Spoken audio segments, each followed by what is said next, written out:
Everybody, we are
spinners.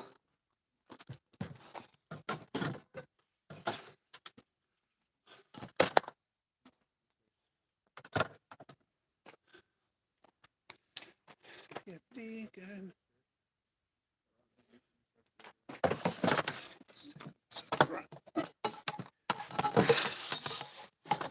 More leg room.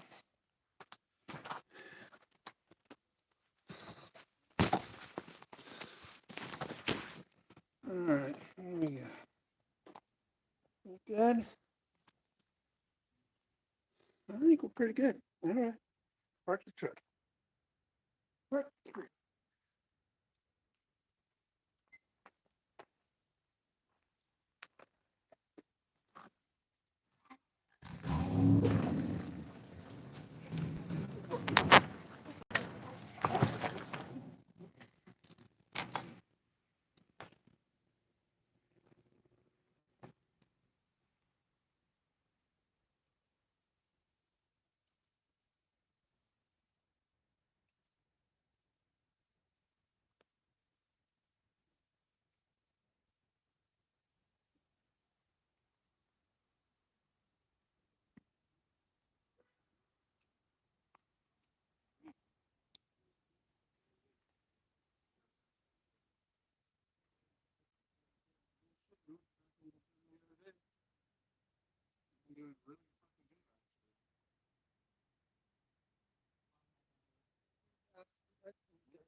What?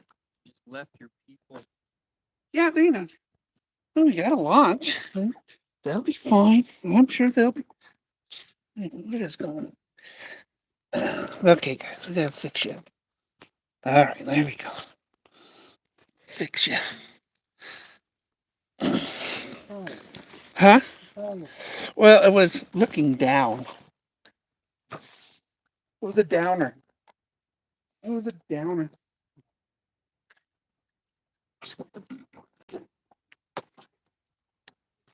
All right. Thank you, son. Oh, well, you gotta do that. See, hold it.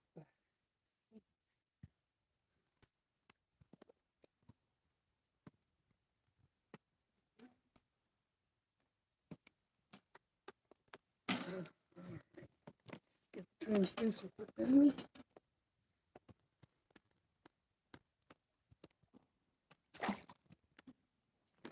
Down. All right. Toss a couple things out of here. I'm gonna try a whopper plopper in the marina. Got a lot of bass in the marina. I didn't see anything big, but let's see if good old whopper plopper works. Let's see, you guys can see.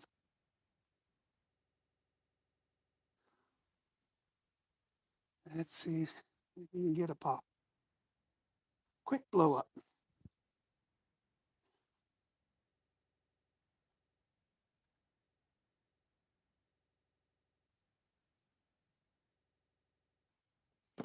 I'm gonna go for big ones today, guys. Thanks all to myself.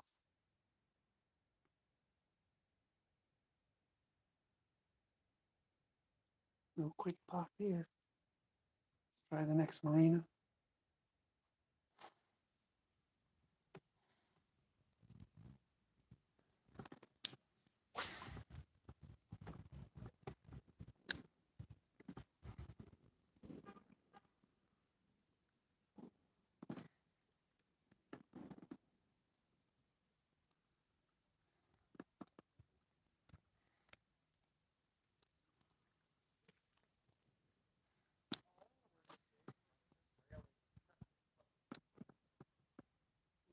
Marina, come on. We need a good pop. Give me a blow up. Give me a blow up. One more. We're in the red boat.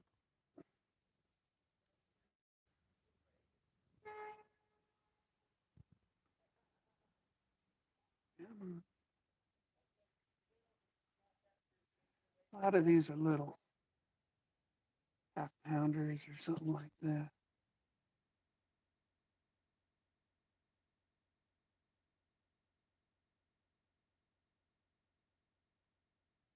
Go along the dock.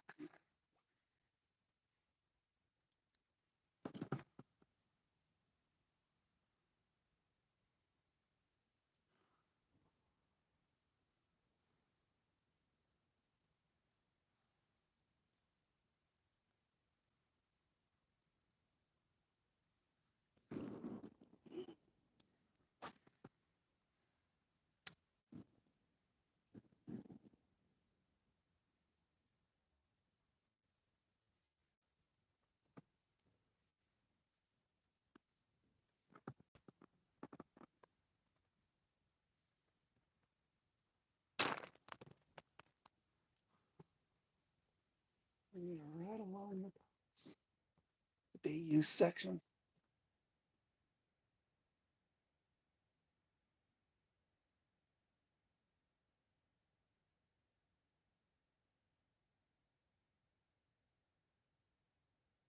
All right.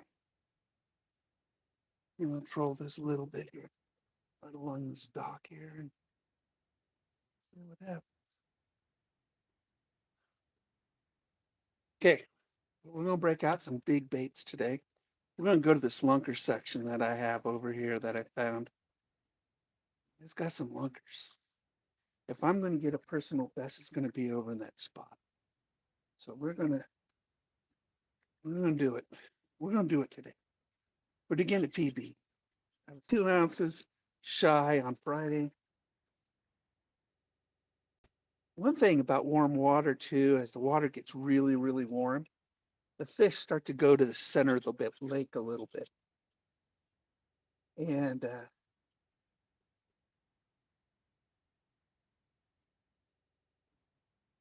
be a fish here. That'd be a fish right there.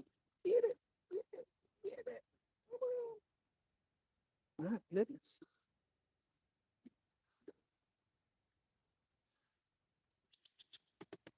Let's try this marina. Always work the bait. Sometimes right when I think I'm going to reel in my bait, I get a bite. You never know.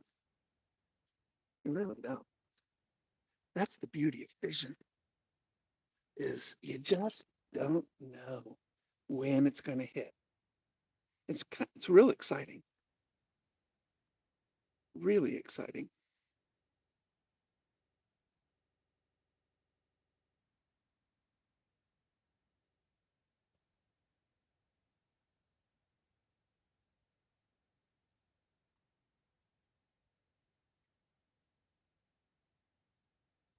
Well, what she said.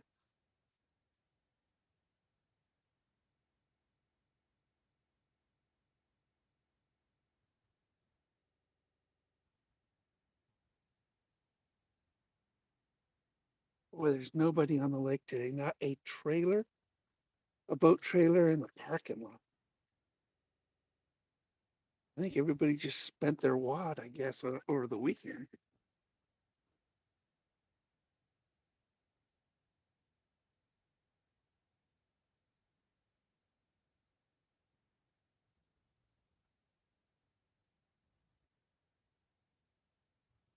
Lake's all mine today, at least for the moment.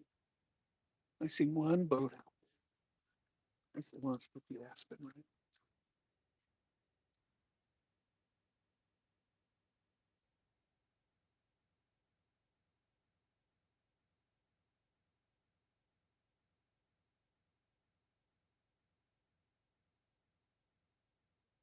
Okay, we're gonna hit the smallmouths on the way over my lunker spot. And smallies do really, really good along the shoreline here. So we're gonna pull this guy in. That'd probably work. But I have my go-to bait from the smalls. So this right here is my go-to bait from the smallmouth. It's a wake bait. Painted sort of a. So let's get you guys turned to the shore. Maybe you guys will see the blow-ups. I hope.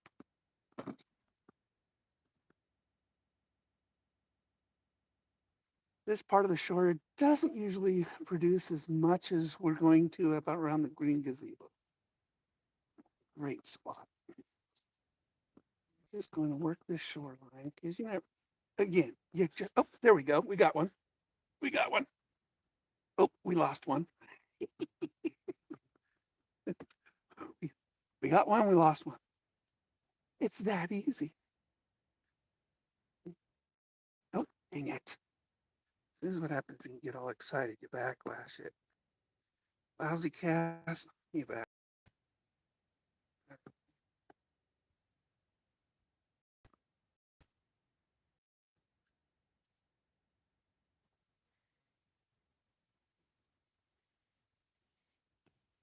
Shallow right there, but then there's a little. I can't believe you guys just missed this. It was a fun fight. All right, so he's a little over a pound, pound and a half. Fun fight. He took my drag a little bit. Yeah, about just over a pound. Really nice smallie. Okay. I'll be doing so he can grow up and catch him again one day. All right. All right, so again, I was just telling you guys, right in between the rocks and stuff like that, it's really shallow, but then about a 2 foot drop off there. That was a good blow up too. God, I can't believe the camera cut out. That is, I wanted you guys to see that. There's somebody's paddle down there. Somebody's paddle's down at the bottom. I'm gonna get right by that log. We're just going to get a nice little wake on it. Wait for the blow up. That was pretty cool. Nice way to start the day with a 1+ pounder.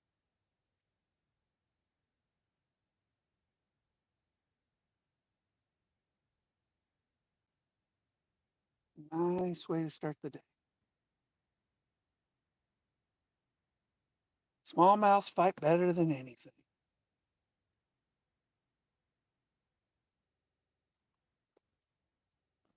I mean, pound for pound, you're not going to get an 8 pounder in this lake. You get a 4 pounder, but you're not going to get. But on an ultralight rod like this one, it'll feel like an 8 pounder.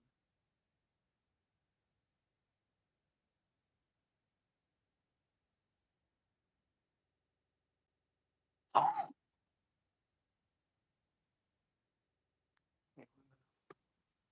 Continue working this shoreline. Get this over to the dock.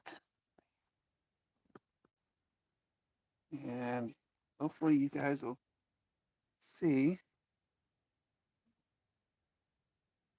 if we don't lose signal. Man, I can't believe you missed that. That's okay. You saw the end result, but you didn't see the fight. That sucks. Really does. I'm sorry, guys. You're in the middle of a lake. You just got to rely on cell signal.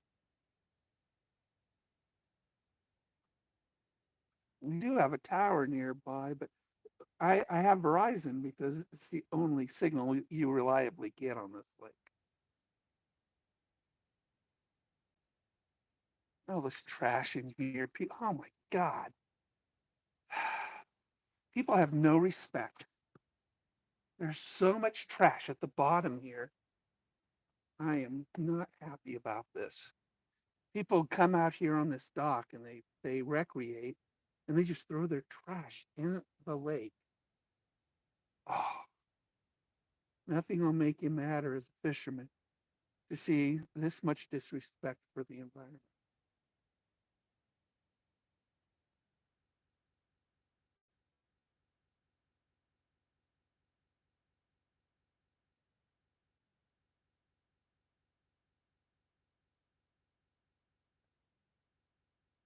Along this dock, hopefully we'll get a blow up.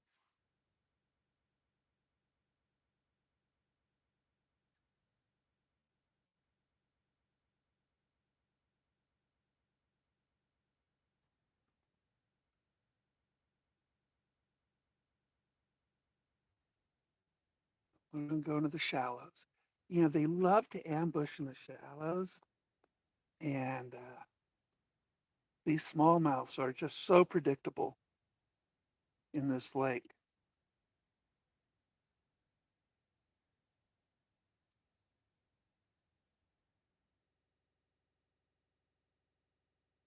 You see that much trash at the bottom of the lake, you just get mad. You know, it's just wrong. Just wrong. I'm gonna work all this cover over here.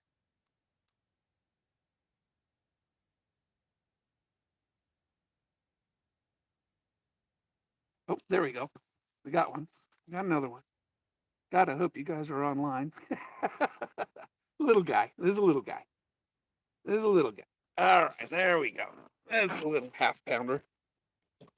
This is a little 1/2 pounder. Water's so warm, the fish are warm. So Mwah. Mwah. Off he goes. Gotta kiss him. There's no hard feelings. It's very important. It's important to kiss a lot of fish. Going to do that again. Oh, let's get you guys stationed over there. You see another blow up, hopefully.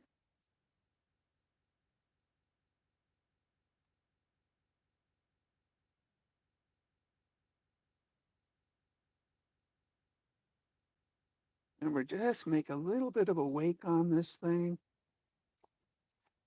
This is one of my best baits I've ever painted.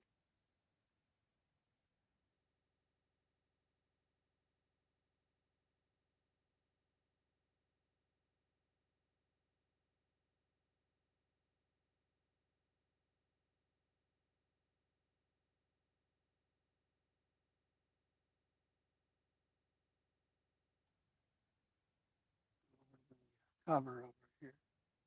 All that wood. See what happens.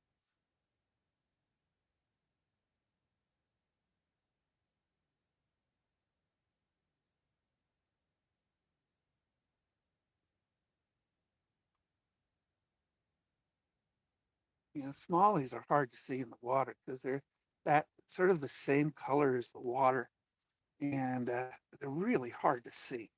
So you got to look for their shadows because you're not going to see the color of a smallie. You're going to see its shadow.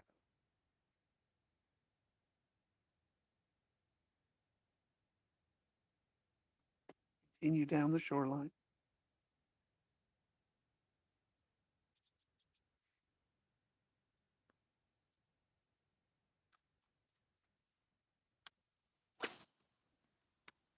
And we're just casting really close to shore here. Again, I've always taught you guys that fish are ambush predators. They kind of wait in the deep end and wait for something to swim over. So when you start shallow, you're kind of playing in on their instinct. So right here, we see a lot. We see the bottom nice and clear, but again, they're hard to see in the water. So you're looking for their shadows. You're doing. They can't hide their shadow unless they're in the shade. Well, they can hide their shadow. We're coming up to the green gazebo pretty soon, and it's also one of the better spots to catch small. All this area right here. It's funny, people be swimming and I'll catch a fish right next to them, and then they just freak out. Kind of fun. I like freaking people.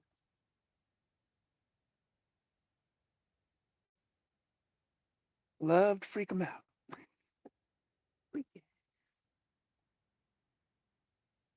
There's a little bit of there's a gradual slope here. Fish love to hunt on.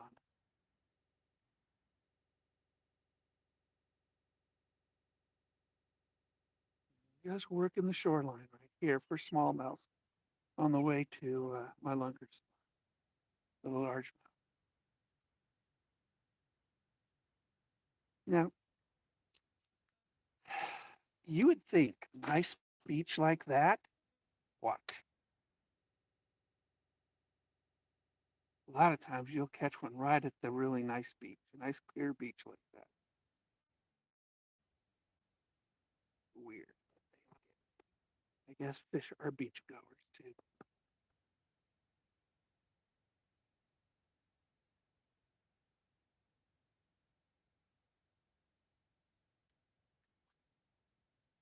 Always work the short line. Again, they just need a little bit of a drop off to hunt. All they need. Just need a little bit of a drop off. You fish these little beaches before the tourists get here, the guests get here. Yes, you can catch some big ones over here.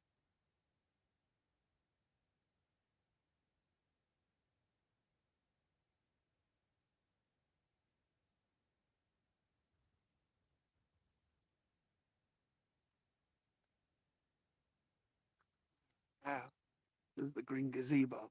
Over here, they bred. And so you'll start seeing little babies jumping up out of the water, breaking surface, just little fingerlings. Not at the moment. In another hour, they'll be jumping out of the water like crazy. They're just little fingerlings of smallmouth bass.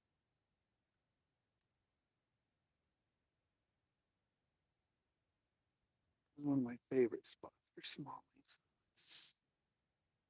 Today we'll probably catch you over here.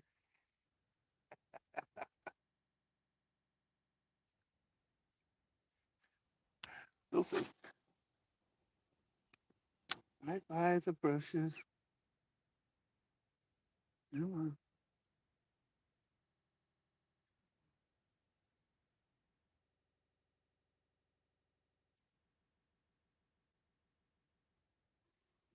That chirping is an osprey you hear. When we go to my lunker spot, I have to keep one eye up because it's a big swim bait and the eagles dive bomb it. I always have to pull it in. Sometimes wait 5 minutes until the eagles leave. That's the thing do you wrong. We saved an eagle last year. Had to scoop him out of the water. Got the line off of him. He dove down on somebody's bait, wrapped himself up on his line.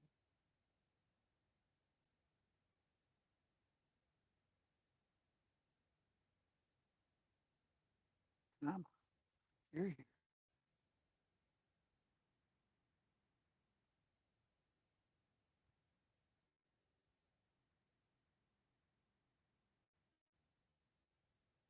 Raccoons live right in this area here too. So when I above that log, probably you may see some raccoons. They're cute. I like raccoons. I like the garbage men of beasts. Someone's got to take out.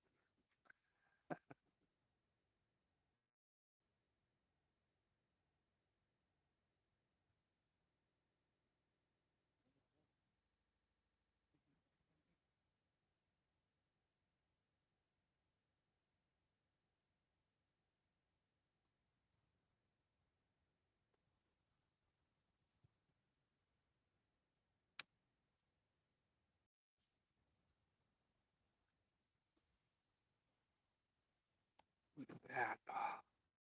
I pretty much touched a twig on that. My casting's got so much better this year. Fight. What is up with my phone today? All right. It's about a 1 1/4. 1 1/4 pounder. Bam. There you go. Everybody, give him a kiss. Give him a kiss. Give him a kiss. And off he goes. Gotta kiss the fish. So you know there's no hard feelings. I have a YouTube channel. Terrible at fishing. If you ever want to watch me fish.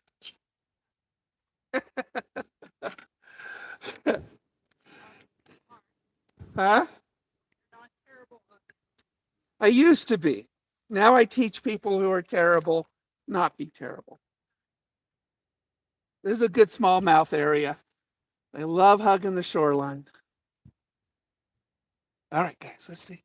Another blow up and see if you guys can. I can not lose signal again.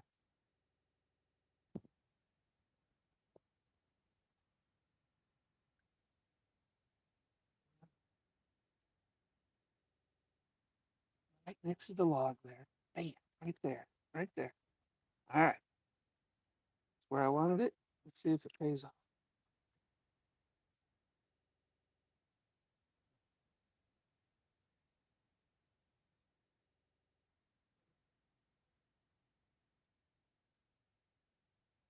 Don't just because there's no brush on the beach, the fish they don't they don't really look at the beach. They just look at what's underneath.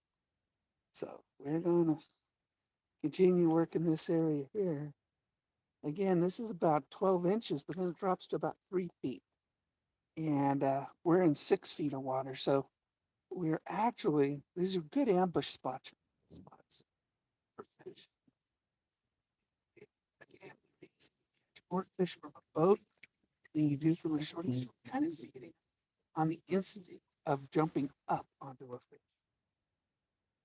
Not when you're on the shore, you're really not fishing correctly. But it's what you got.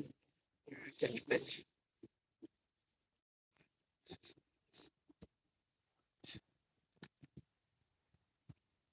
Oh, look at that. Eating roast beef on the shore. Eating roast beef. Big yellow bird. Really big bird. Loving roast beef.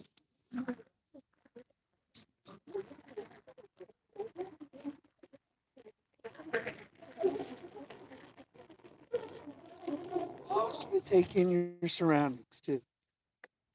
Always try to take in your surroundings. That's why you're out here. Besides wanting to catch fish,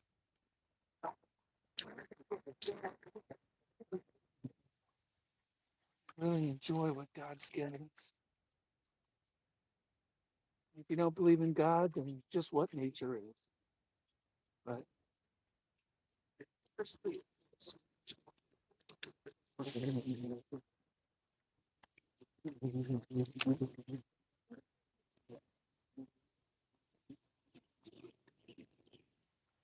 get a blow up. Oh, had a little bit of a hit underneath. Another one. Come on.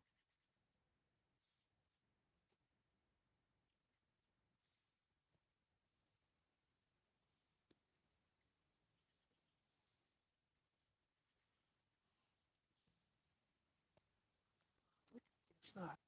Might have just been a fingerling. Sometimes they get hungry, but oh, there we go. We got another one. Oh, lost him. Dang it. We lost him. A nice little bite, probably half pounder. See if he's still there. See if you can hit twice.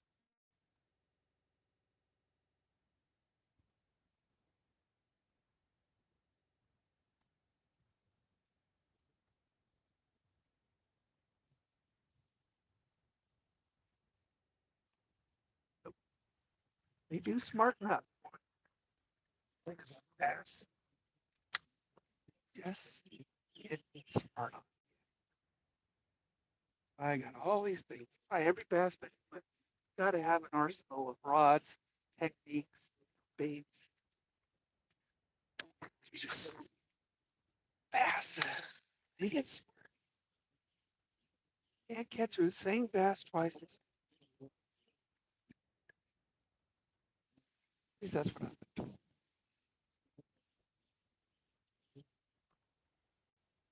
Ask the point about the other cards from here.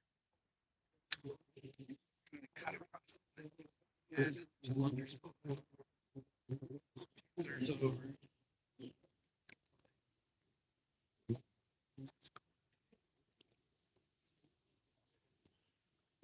Try to catch a personal best today. I'm not going to do it with over here on smallies. This is just fun fishing. Yeah, 1 2 pounders. I don't want a 2 pounder in a small mouth. It's just fun. I found an ultralight rod. This is my BFS rod. So my Shimano BFS with my trigger, gauge, and rod. Um, Fantastic setup. Good combination. Really good combination.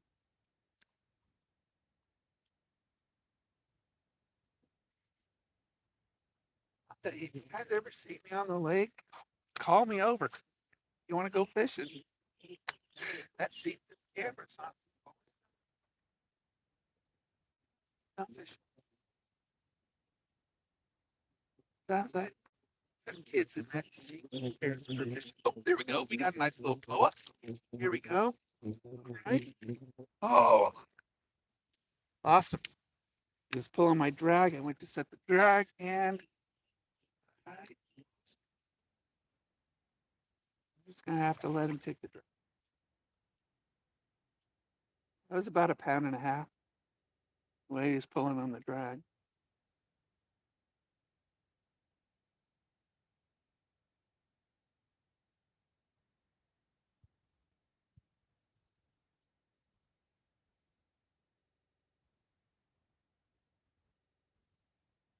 Guy's got a couple anchor lines out here that I have to watch for.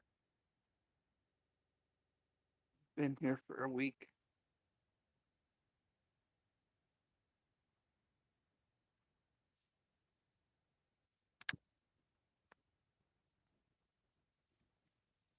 Okay. Oh, there. Oh, that was a little bit of a blow up. You saw that. Little fish. Just little fish. And these are smallmouth bass.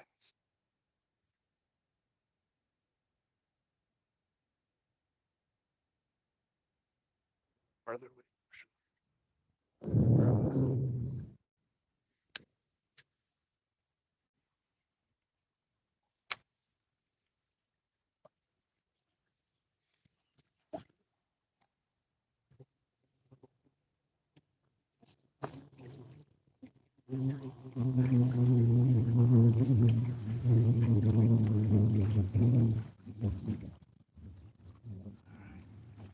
Good distance.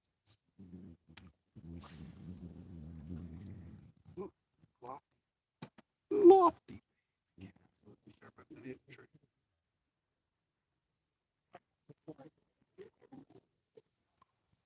Yeah, still with me? Yeah.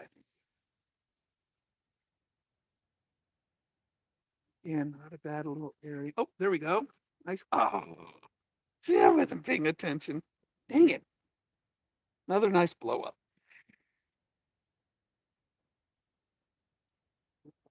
Yeah. Telling you this area beach. That's it.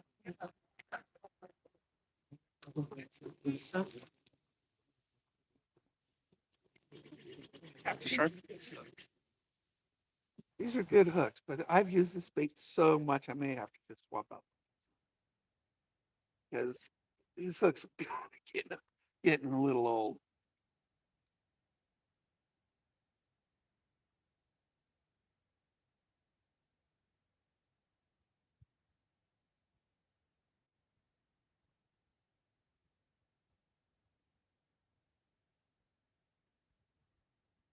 That's something too. I mean, it's like maintaining baits is just a lot like maintaining your rod and reel and keeping them lubricated. You know, your reel lubricated, your line fresh.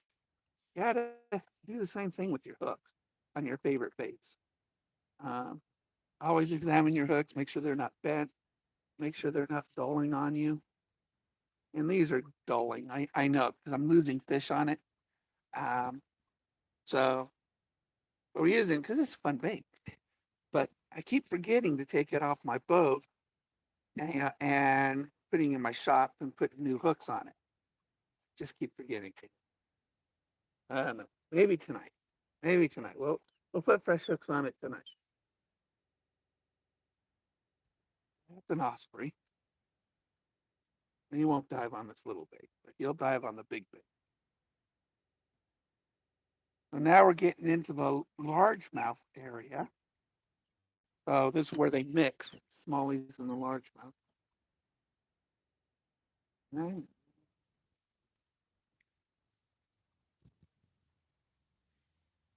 Because the bottom of the lake changes. It goes from rocks to vegetation. And this is where we're going to catch some smaller largemouth. I haven't caught a big largemouth over here. So the smallies are more fun to catch because, you know, they fight better. We have 3 times the fight in a smallmouth. This is Aspen Point. Now, Aspen Point has a 3-tier step down underneath it, and really good for ambushment.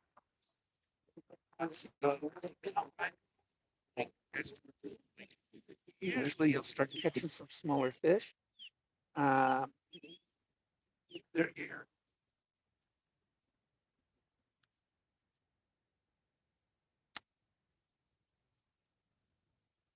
Got some nice sized trout over here when in the spring. I caught that German brown over here, about where we're at now. So we're going to work the point a little bit before we motor over to the lunker spot.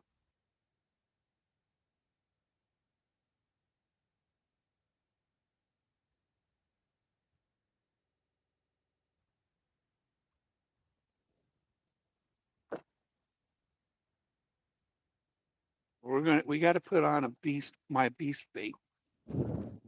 Set up for it right.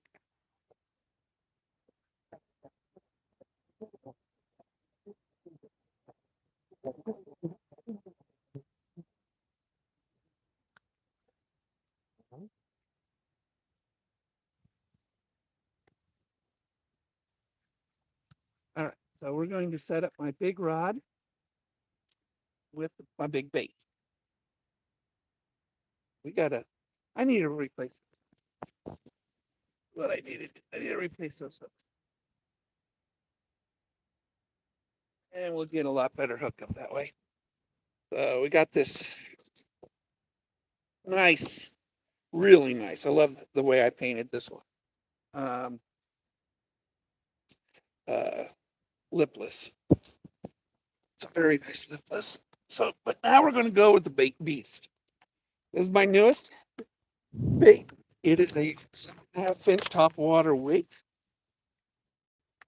Yes, even at Lake of the Woods here in Oregon, this bait is extremely effective. Really effective. This is 50-pound test on this line. And we're just going to troll this behind us till we get to the lunker spot. Now, I don't like just motoring over someplace.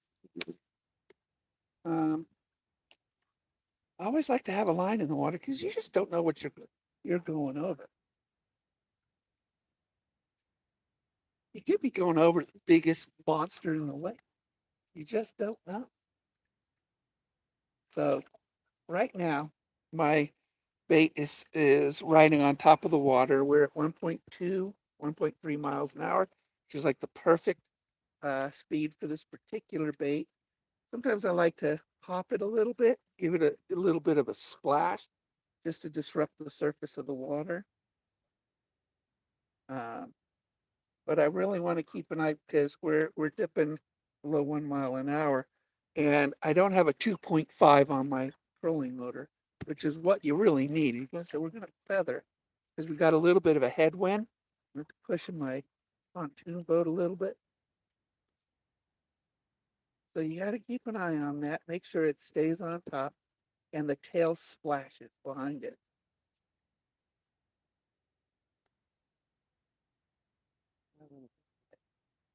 And I'm thinking we just might anchor out here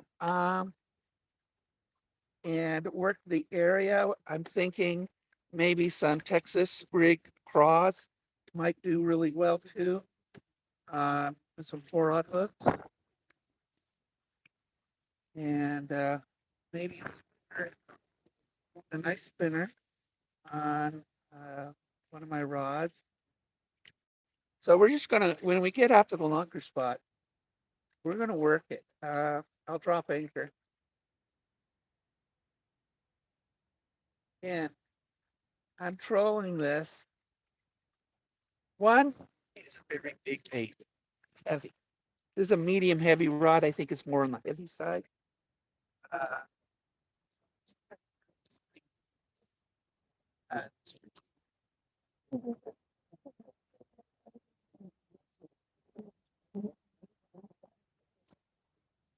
so this is about a 1.5 ounce ounce weight. So that's quite a bit more weight on this rod. Uh, but it's very stiff. Um, so it's easy to set the hook on it, but trolling it behind us just seems to work out really well. So I don't put stress on the rod.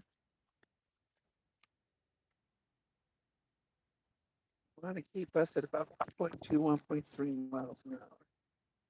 There's good amount of fish just below us right here. Again, I don't know what they are. Could be crappie. I don't know. They're real big, but crappie love to school like that. I do have a really good spinner down here, a mule fishing. Good all around. We could have thrown that in and caught some crappie on the way over. There's a lot of crappie in our lake this year. A lot of crappie. Good size for our lake. I mean, it's not Immigrant Lake over in Ashland side. Those guys get 12 to 16-inch crappie, and those are so much fun to catch. They really are. And I haven't gone over there this year. I've really been staying here. I haven't fished at any other lake, hardly. I did Topsy a couple times, just JC Doyle, that area. But they're removing all the fish from that because they're going to remove the dam. And a couple lakes here in Oregon near me, Highlands Prairie and Hyatt's, went dry and fished out last year. And so they're reseeding it with fish from these reservoirs that are going to disappear. So what they do is they water,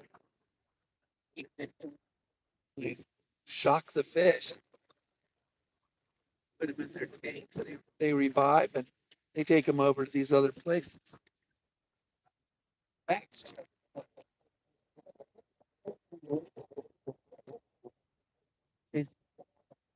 They're seeding the lake with some really catches and bluegill too. So it'll be a bluegill lake too. So it'll be interesting because the lake's going to change.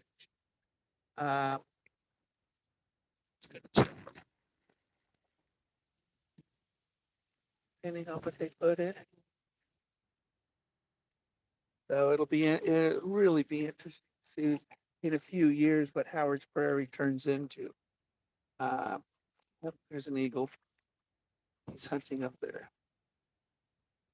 And I got to keep an eye for, this is a big swim bait on top water that you'll see it.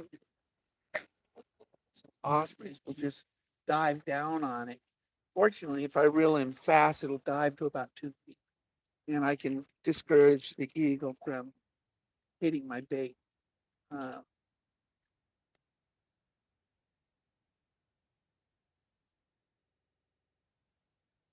Kind of, feathering it between 2 and 3 on my motor. So I get the right speed and the right action on top water with this. An eye on it, just making sure that this fish, this bait, is presenting itself the way I want it to. Now there's a couple bass below us. Those are good size. We're still not in my lunker spot. Those are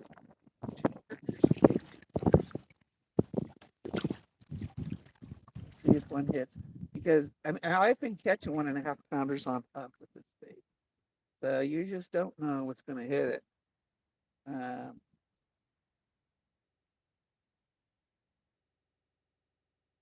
Just don't know.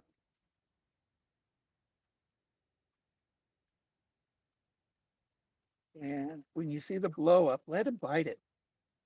Don't get too quick on setting the hook. Take a half a breath and set the hook. But it's hard to fight your instinct as soon as you see the blow up to not set the hook. Really hard. I miss a lot of fish because I get too excited too quickly. When you think at my age, my reflexes aren't that good, but I guess when the adrenaline's going, your reflexes improve. And it's been fierce. This is only 11 feet. We're in the middle of the lake.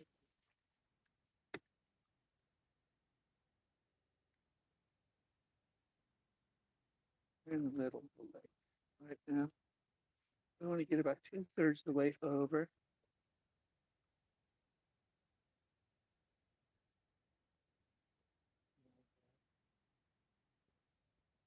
Middle of and big bass fishing offshore is interesting, say the least, because you're so used to doing what we just did with the smallmouth. You know, they really do like that ambush spot and stuff like that.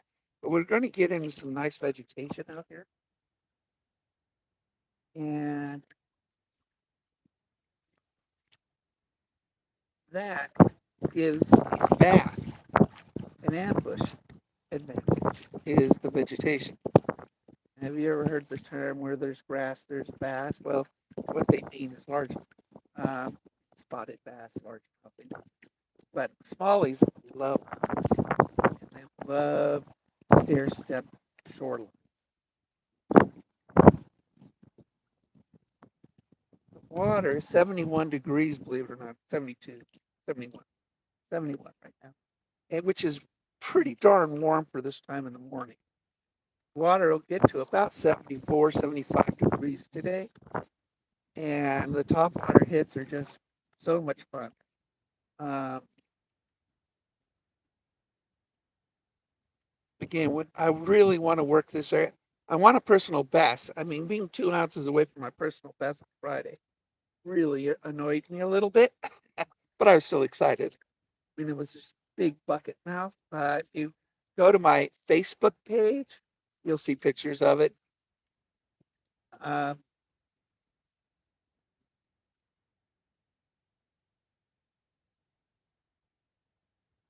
I wasn't recording because my phone. I didn't charge my phone. That's just Murphy's law. You know, you want to catch a big fish, turn off the camera. You always take a picture of it later. I, yeah, dude.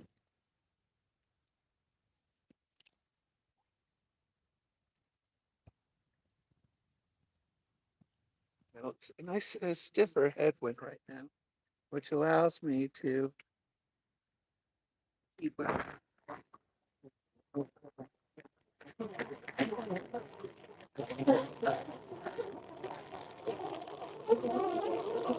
water typically has a 12 to 14 foot clarity, but it's been a little milky lately. So we only got about 8 to 10 foot clarity, which is a significant difference when you're used to 12 to 14. I mean, we're at 12 feet. I usually see the bottom, and I don't see the bottom right now. And, um, you know, starting to see a lot of vegetation here.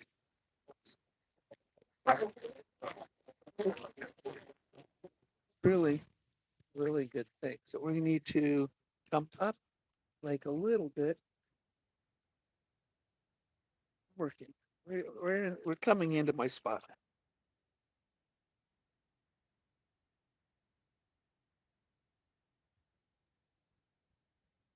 Now we're just looking for a big pet.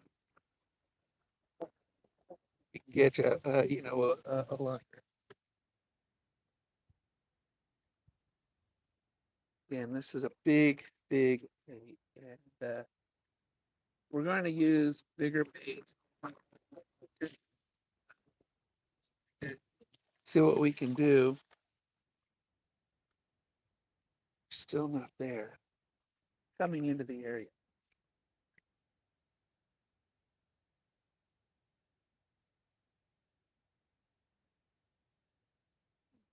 Further.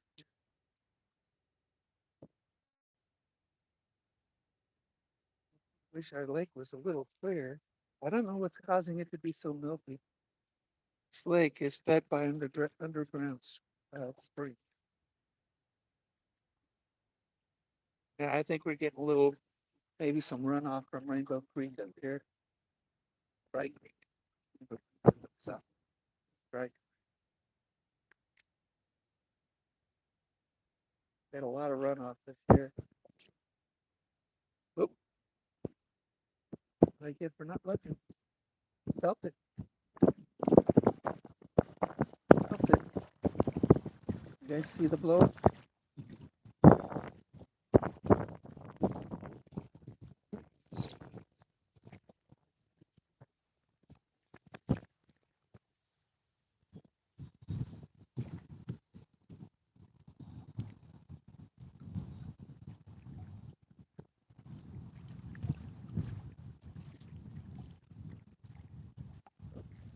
There's a wake. You heard it?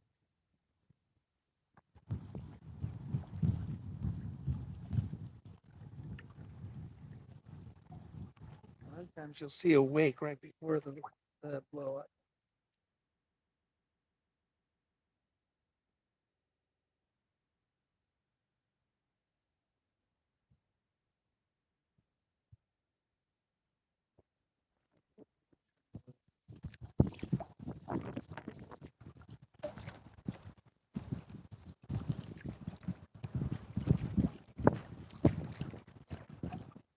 Yeah, we're getting stiff right now, so I'm gonna have to cast downwind. So I need to get a different bank, a different angle on the spot. That I can have sun reflected in the sea the date.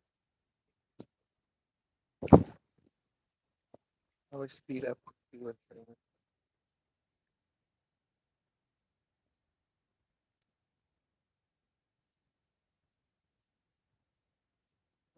Yeah.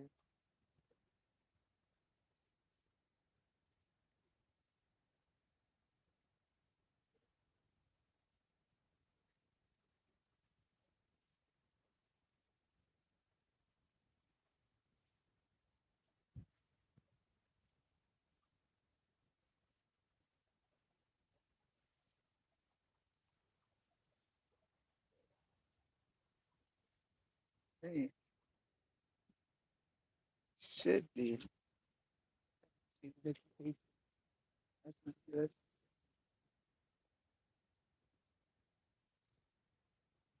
Ah, catch us until I find that vegetation. This thing plays so well on a manual retrieve. It really does. It's a great looking thing. Those baits you really want to buy one from. It's expensive though. It's like $50 bait, guys. $50. You bought it from the manufacturer machine painted, they're 50. It's gonna be a hand painted bait. Uh, All of a sudden, that's the one. I'm gonna drop her.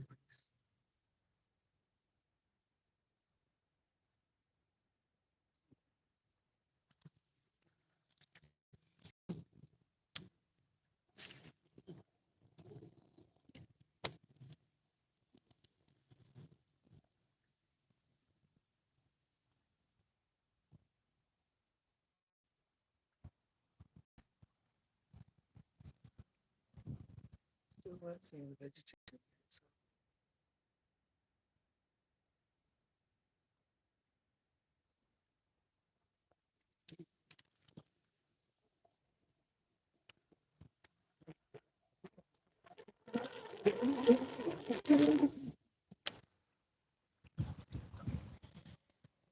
A little closer.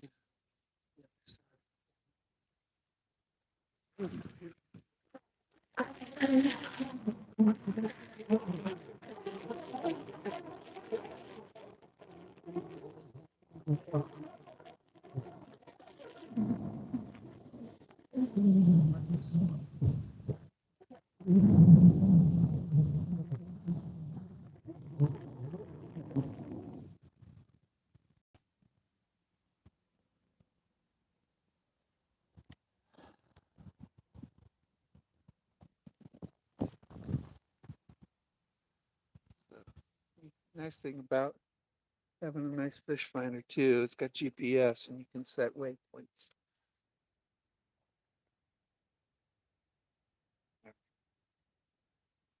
So we're going to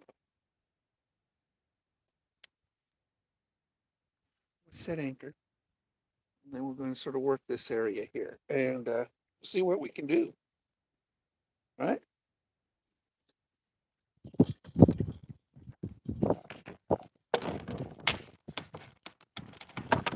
Oh, I meant to do this.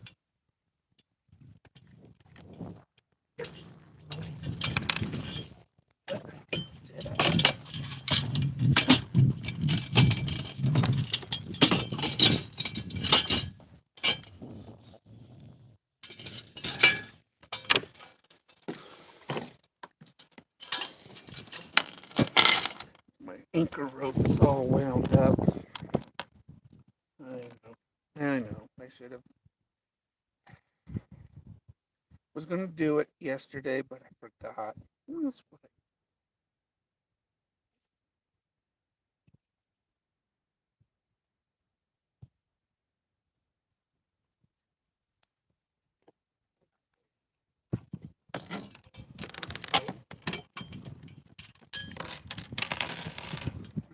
still in a pretty good spot. Keep an eye on this. Make sure we don't drift too far out there.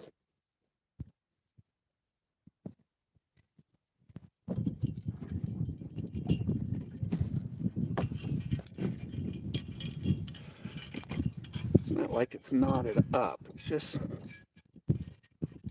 not nice and neat.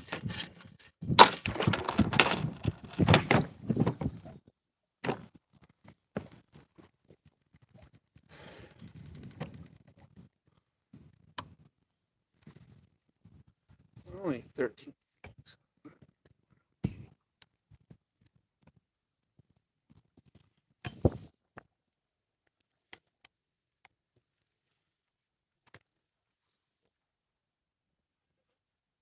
All right. There we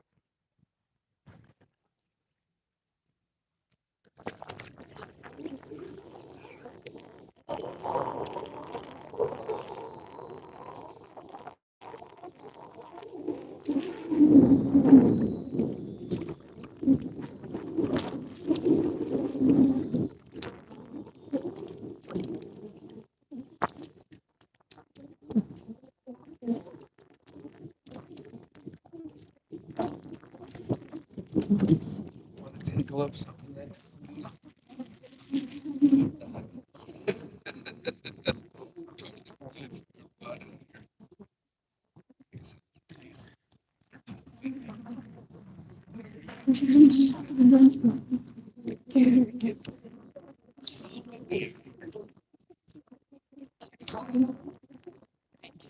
Wind. Got it.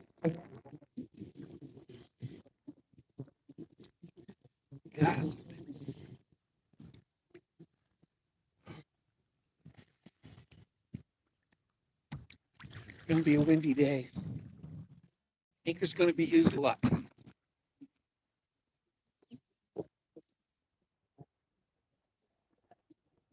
There's something.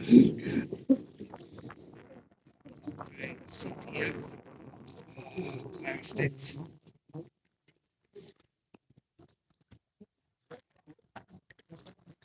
Yeah.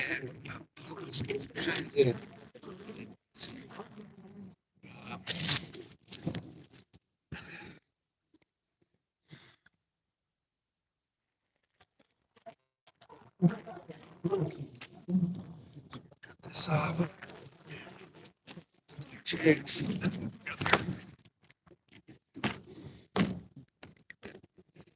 Okay.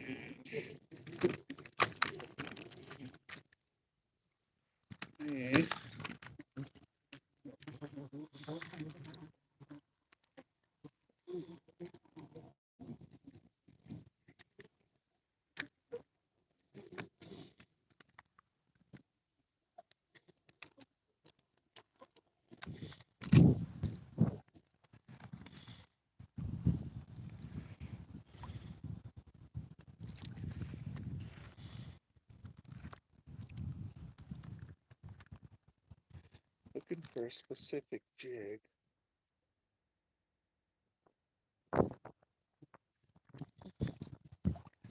This might work. It's not a spinner. round, round and round. I love this wind. I'm gonna take this this one off. And I'm going to take my CPF. Show you something. CPF. One, it's made of really good plastic. But in the nose of this thing, it's hollow. It is hollow. And I think it might here, hollow it. I have sent some cross in that little hole. And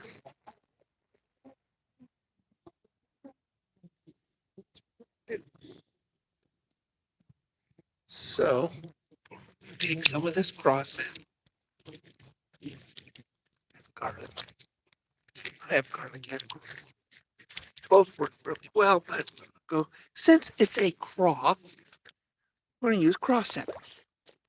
And this is this fire gel by Potsky. You probably have Potsky stuff, you know. They've been around forever. And stuff is like Vaseline. And we're just going to take a little bit and we're just going to shove it. Shove it in there. Fill that hole with this scent. So stuff is like this. It has the same consistency as petroleum jelly, like Vaseline.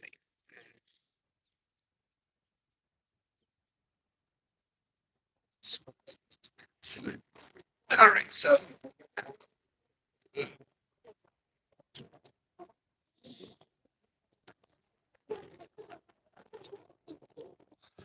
going to put a snap on here because I like snaps. You use a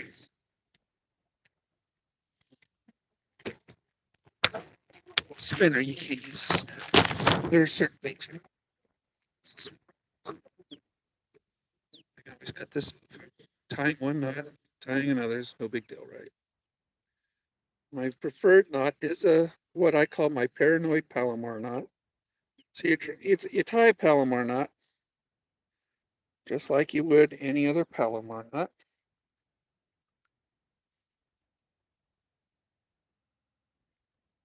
Windy, a little breezy out here. So there's my Palomar knot. That is an osprey. The paranoid Palomar knot is one more knot over the Palomar. Now, you're thinking, Mike, you don't need to do that because the Palomar is a very good knot. But I am a paranoid person. My knots are not going to break. Even a good knot, I'm going to just like so.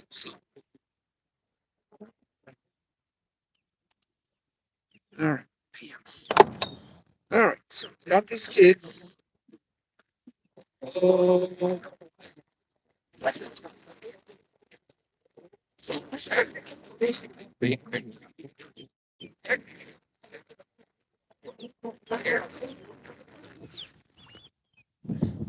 he would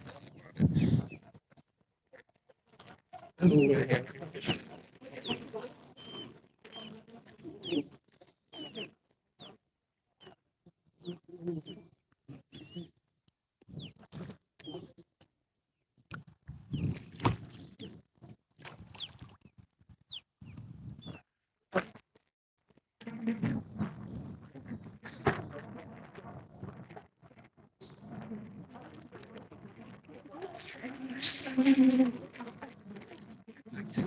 one side for the rod. So worry about catching a rod.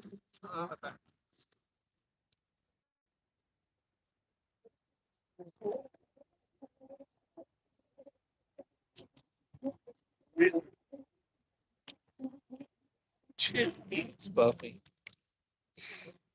Killing me.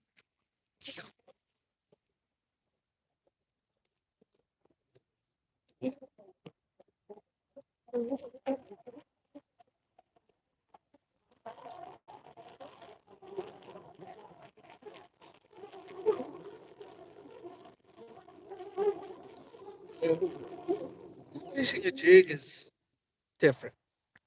You kind of bounce it a little bit, yo-yo it off the bottom. This is a weedless jig, so weedless means you get less weeds. You can still get weeds.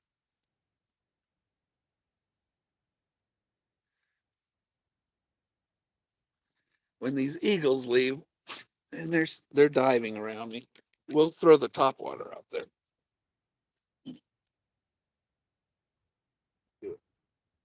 What are we going?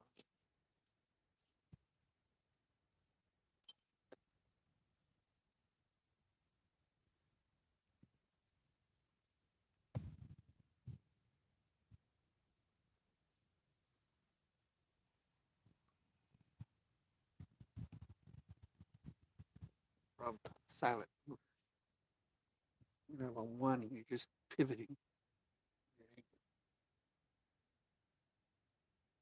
Just gonna bounce this, yo-yo it off the bottom.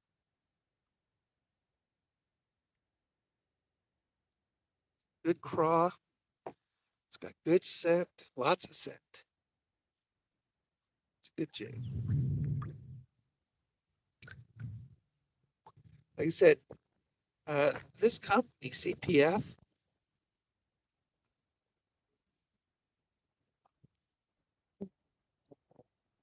it's 25.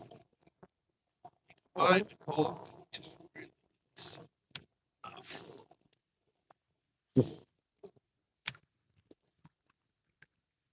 So, I forgot how much, but CPF lures.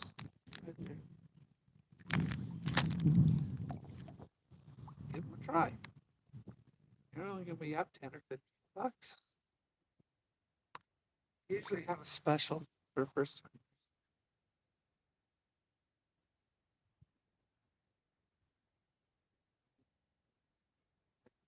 Two have left.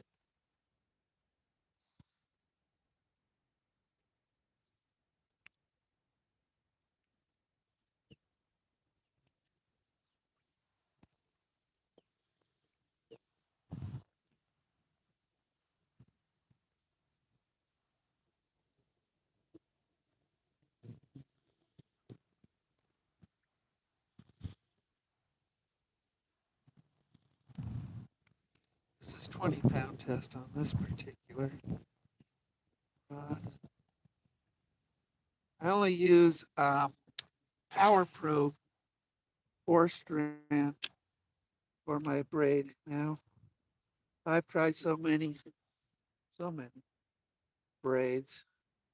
One brand to stay away from 100% of the time is Cascade. Stay away from them. They make the worst fishing line in the world.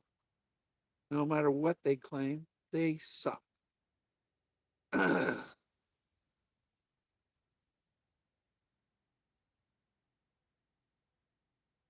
Pro is affordable and it's the best I've ever fished with. For my my fluorocarbon, I use Peel. Really good fluorocarbon. I don't use mono anymore.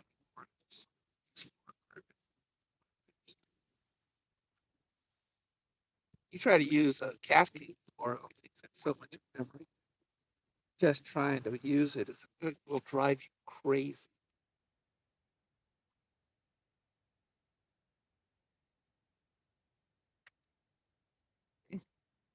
Weedless doesn't really means you get through weeds, but you still.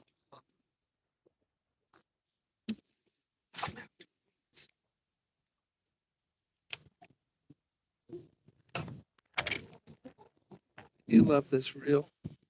The SLX XT Shimano. The reason that this is better than the SLX is it's got two braking systems. The SLX only has one. This is a really good braking system on this. And it casts on it, but it's good. I love the Shimano line of products. I wish I could afford more of them, but you know, so much you can do.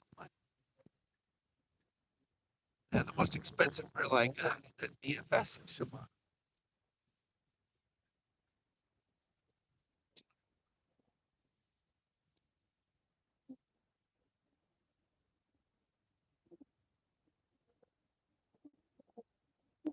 Not getting anything on this. We're gonna throw the top water out.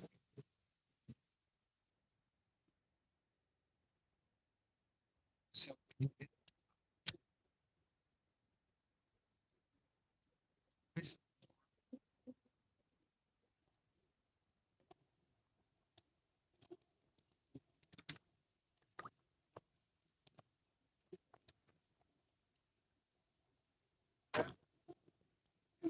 I don't want to pull them out too quick.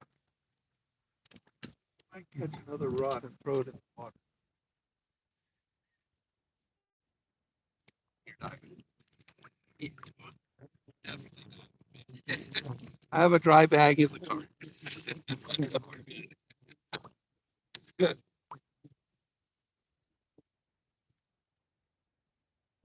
Dry bag in the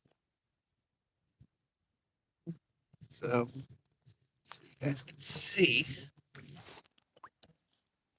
I don't know. You can see that sun is glaring off the lake pretty hard right now.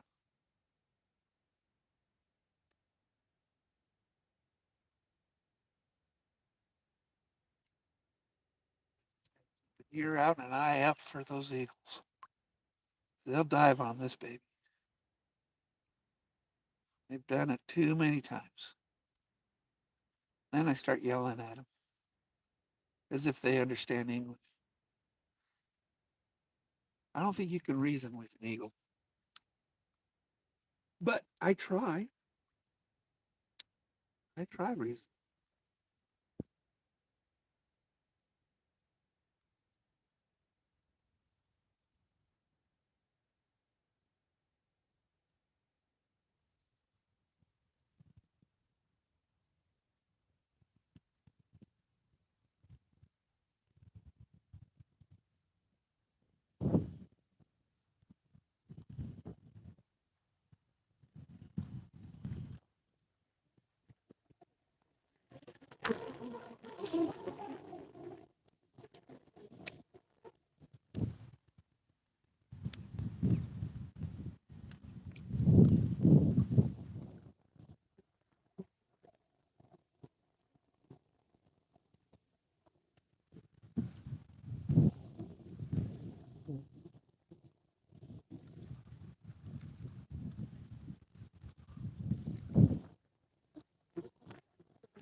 Let's go to the starboard side.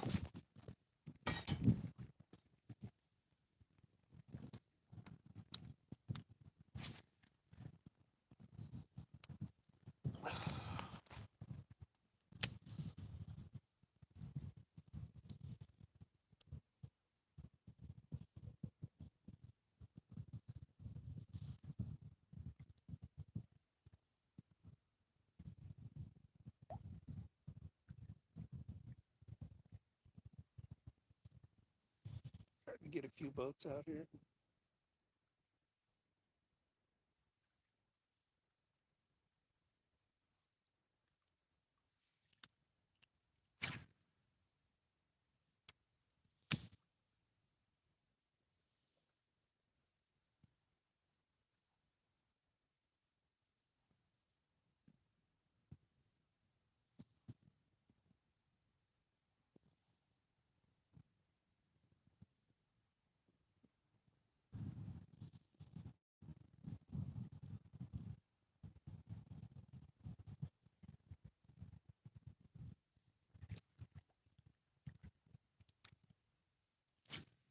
Oh,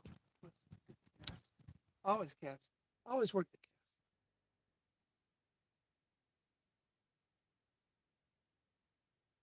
cast. We're gonna have to go a little farther over to the other shore. I think.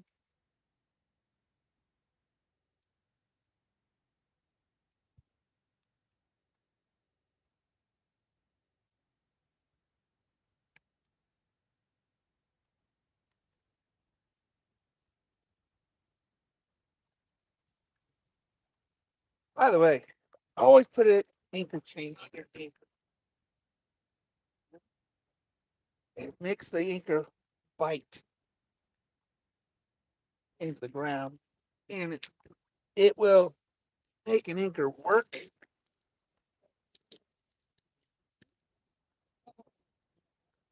It put a 4-foot anchor chain on this. Yep. Working. Big, big difference.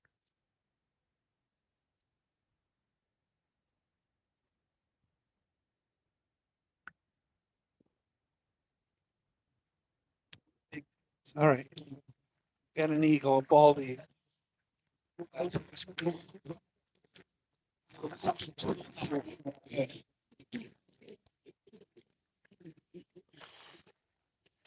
Gotta keep an eye up. They'll hit it. What? I know how to do it. You gotta let the eagle, you gotta let the eagle wear itself out a little bit. And then you can scoop them up in the water.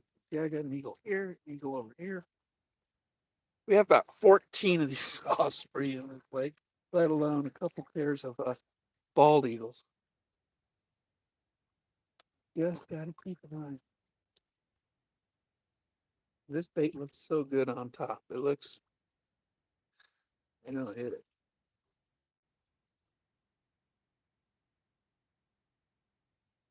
71.5-degree water.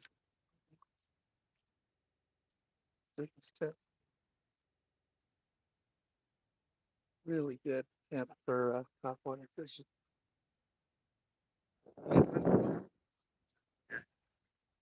We could catch a lot of fish.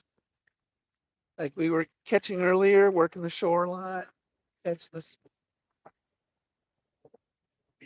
personal best this year.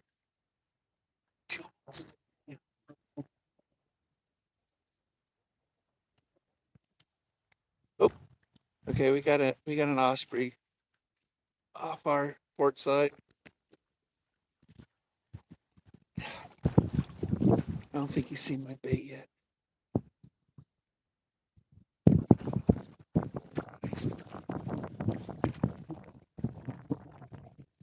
This is not terrible. Eagles. Yes, osprey fishing, same family as bald eagles. Same family. There's 3 in our North America that are fish eagles. You got the American eagle, bald eagle, the osprey.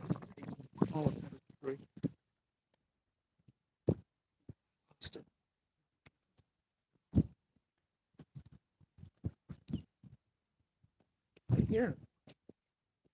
There he is.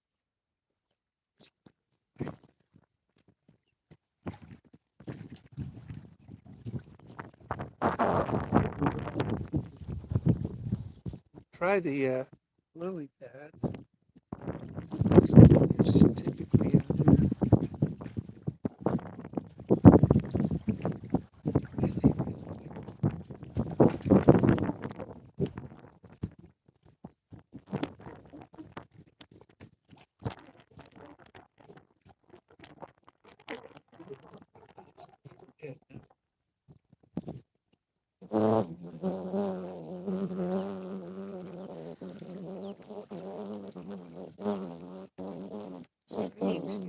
in this, only 9 feet or so, give or take a foot.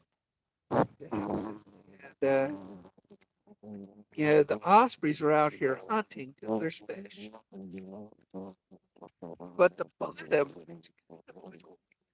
really tough for you to get a beat on this bottom. It's like Death Valley on the bottom. And birds are catching fish.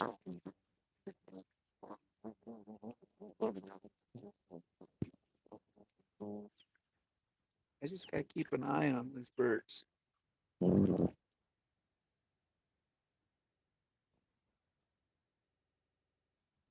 We'll try to do. Oh, Fish. Sweet.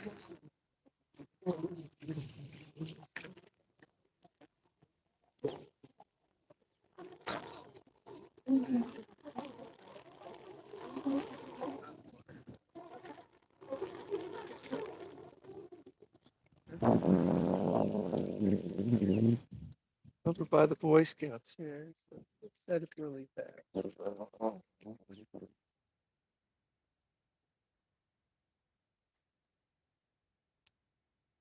Don't make too much of commotion. That stupid osprey. He's up there. There's two of them hunting on the water. Let's see what they're hunting. This one's coming off from my port side. Here he comes. Here he comes. Oh, he sees it. Yep, he sees it. Down. See, now I'm diving it.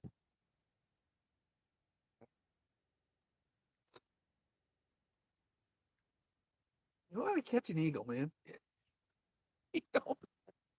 There's a second. A second. Right. There's there's vegetation.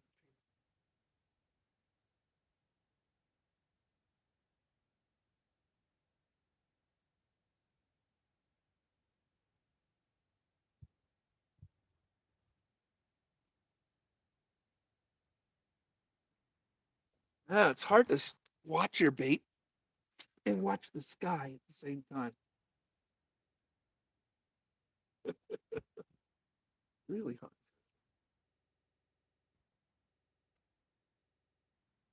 And die down.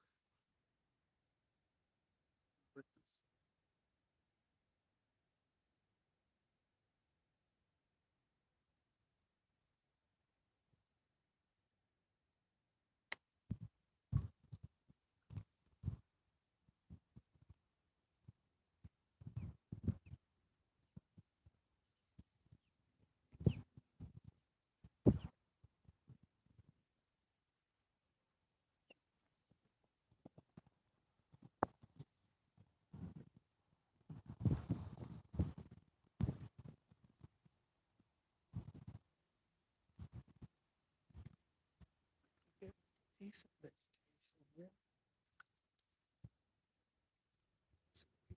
Get over here.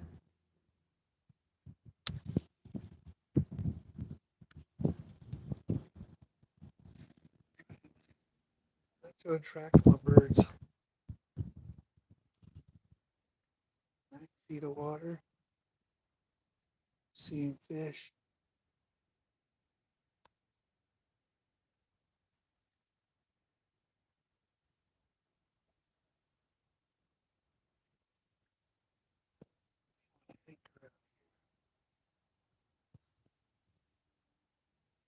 This looks like a pretty good spot. Offshore pass.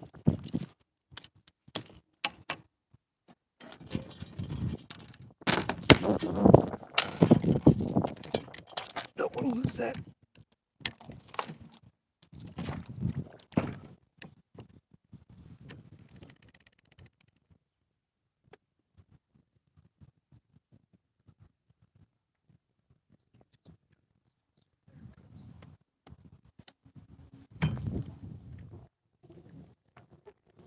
All right, breaker.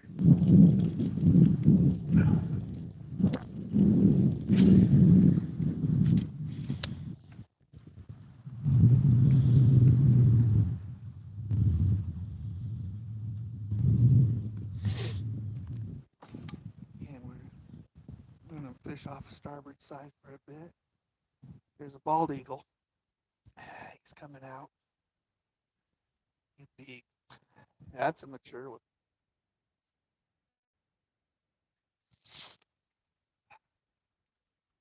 Keep it up. Eagles. I know. Kind of weird, huh? This bait is very attractive to the eagles.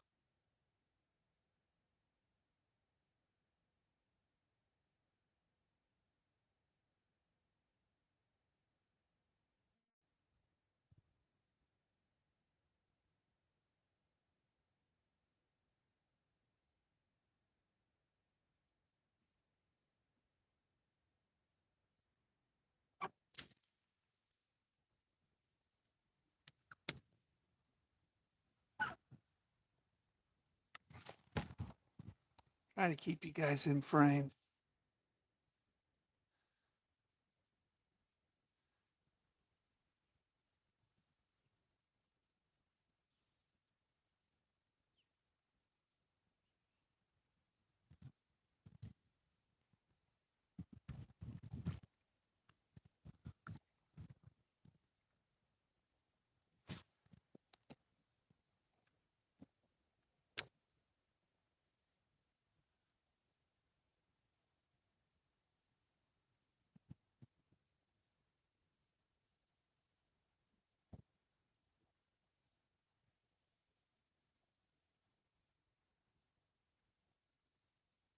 Isn't that a beautiful bait, guys? Really is. Beautiful bait.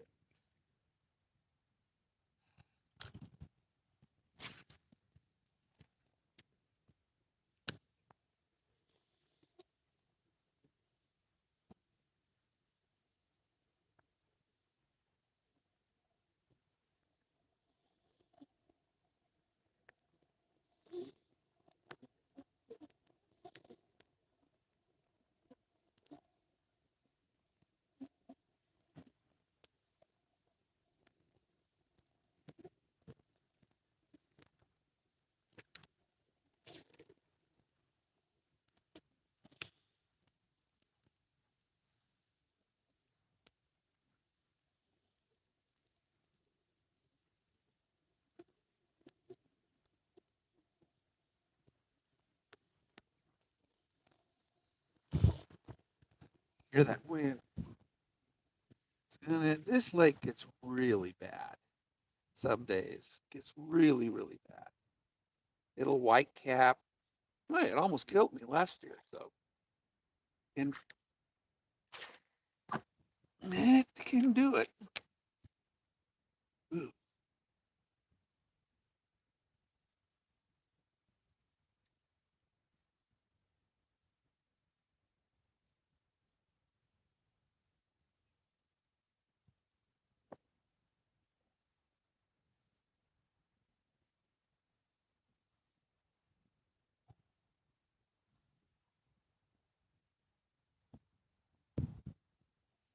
did have one death in this lake this year.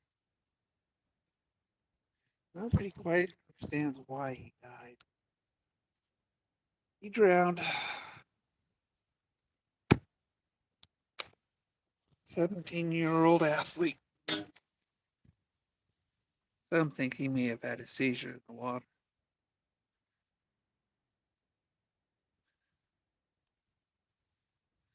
Team pulled him out of the lake.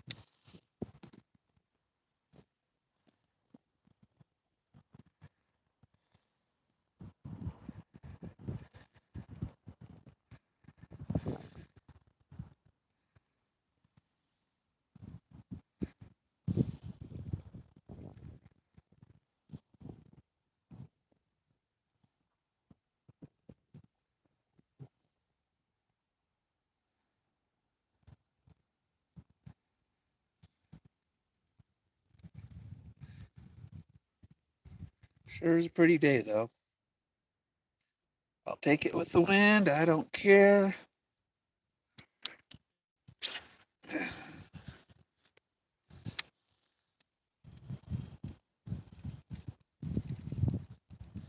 You guys still with me? Yeah, good. Sure I didn't lose signal.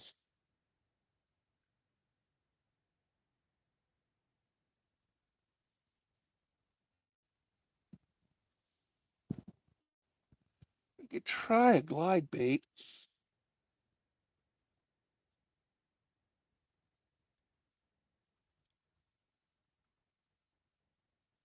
I love watching a good blow up, though.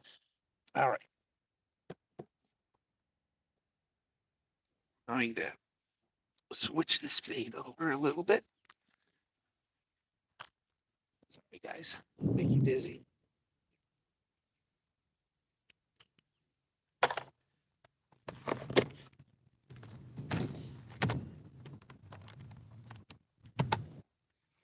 I'm trying to perch.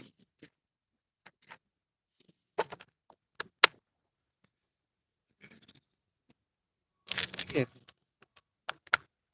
What are we looking for today? A personal best. Need to exceed 4 pounds. We need to exceed 4 pounds. If we can exceed 4 pounds, it'll be my personal best. So I know in a largemouth, I've gotten bigger, but not in largemouth. I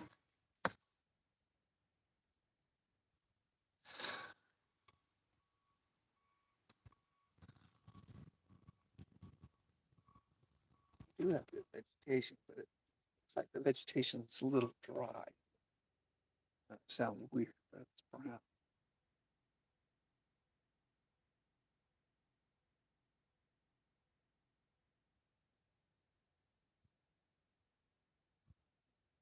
This one you reel in real slow.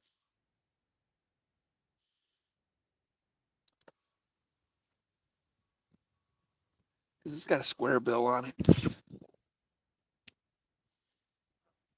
So it'll dive about 4 or 5 feet. We're in 9 feet. Which is a pretty good dive for this depth.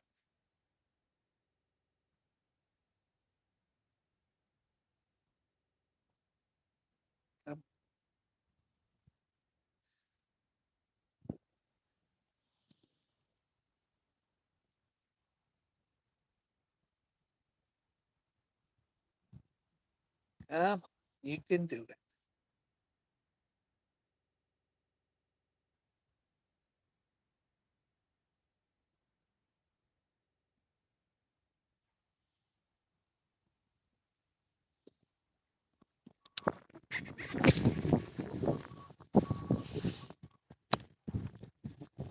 You saw that land.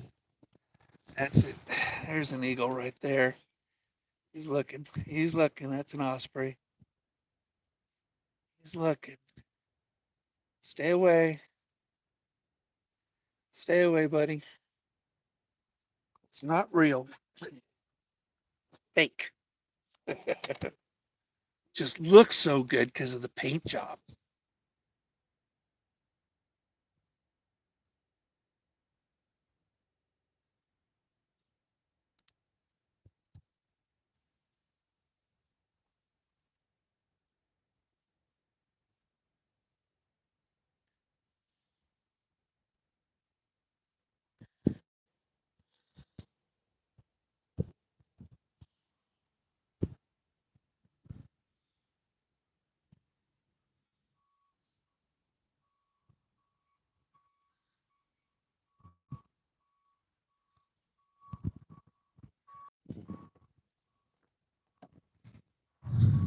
Okay. Sorry, guys. Looks like we lost each other for a sec. You're going to laugh at this next one. All right. Don't ask me what I was thinking. All right. Just don't. You're going to see this and you're going to laugh. You're going to say, Mike, what in the world were you thinking when you painted this? And to be honest, I have no idea. Must have had a stroke. I don't know.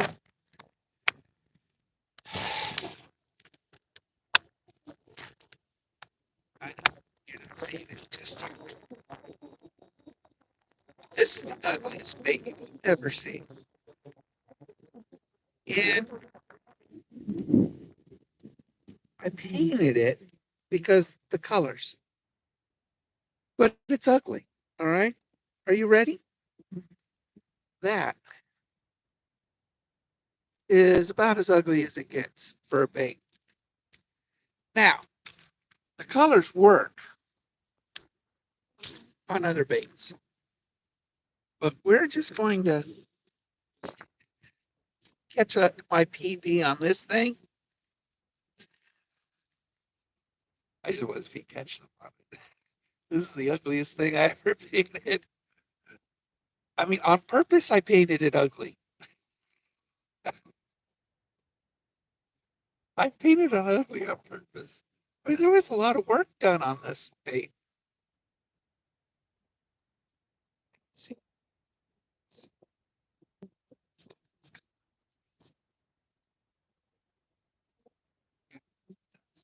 it looks nuts. Kind of looks like a salmon in water. The way the colors are mixing, under the, with the UV. It's just weird. It's ugly, ugly, ugly, ugly bait. So I just want to catch a big old ugly fish.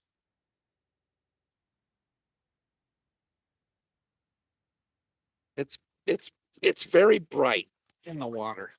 It's really, really bright in the water.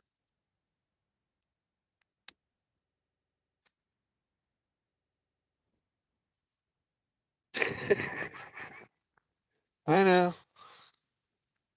I was on drugs. He's calling me.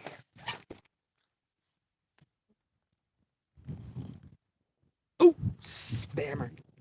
It's a spammer.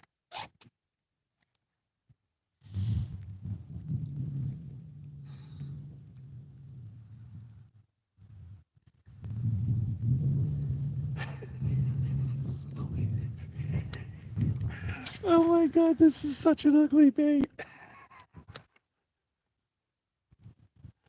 I so want to catch something with it. I swear, I will post it on the forums, the Facebook groups, and look what I caught with an ugly bait. Or I'll never catch anything. Listen, I haven't got a hit out here yet, so we may have to move. Like I said, it's got vegetation, but the vegetation looks dead. And that is not a good sign. You want green, and this vegetation's brown. Um, and you want it green because green is oxygen. And the largemouths, they got a big mouth. They want to breathe more. So they usually like the green vegetation.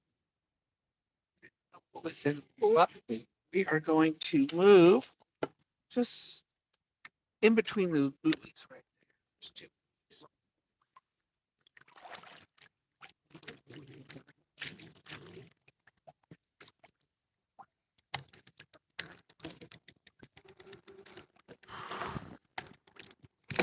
Shake off cousin it.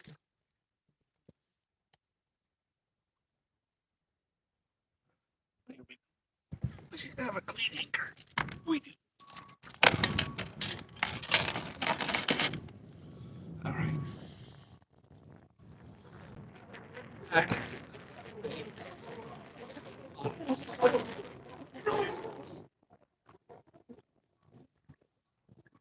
I don't know what I was thinking, guys. I must have been so. Stroke.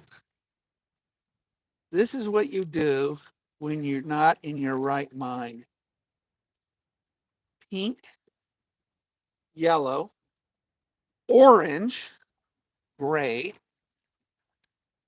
That is just an ugly bait.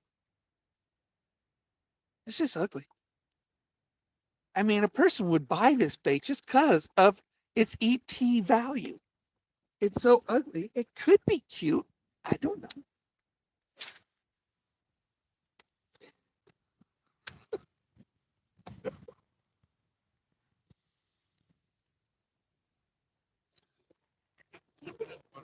These eagles are all over the place right now.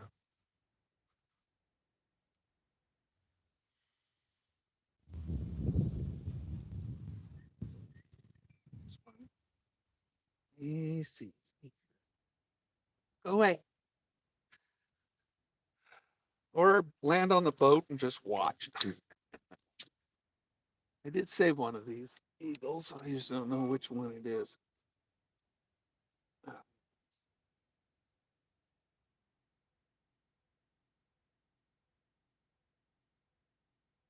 This is good vegetation. This is green. So this is what you want. I want to throw the top. Yeah, this is good vegetation right here.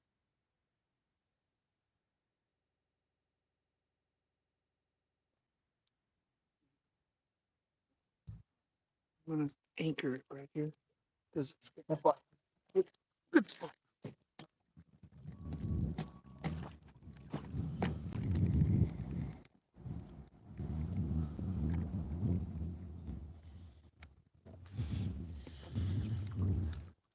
I'm gonna sit here for a little bit. And the reason we're not catching as many as I usually do is because we going big. Going big. You saw me catch a number of smallies earlier. Smallmouth. We're going big. This is slunkers out here.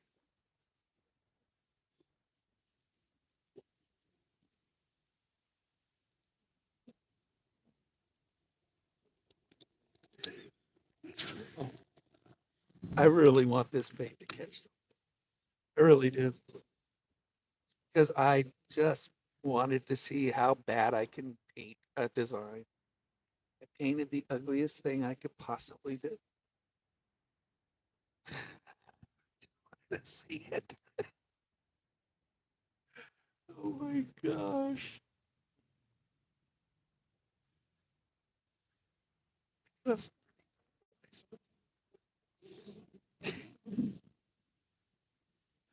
This thing is, I mean, it's so bright in the water. And they may hit it just because the thing's just so bright. The yellow and pink and lavender has such a high refractivity in the water. I mean, they're brilliant. So when you're in that spectrum of colors, it's just they're so bright in the water, and it's yellow too. What a pink, yellow, orange, and gray, all on the same bait.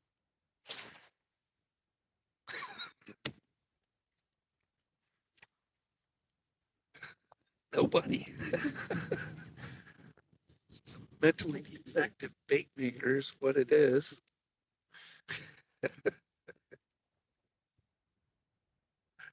Totally mentally defective bait maker.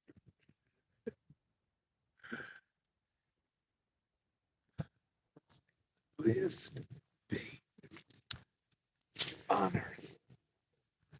And the reason I got it in here because one day I'm going to catch a fish with it and post it as my profile picture. This is what ugly gets. I used to be. I haven't always been this ugly. So this is me and this bait. We have something in common. That's what we got. We got something in common.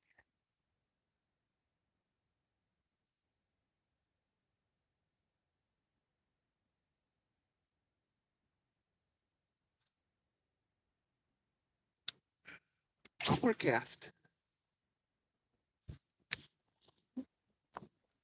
I was here.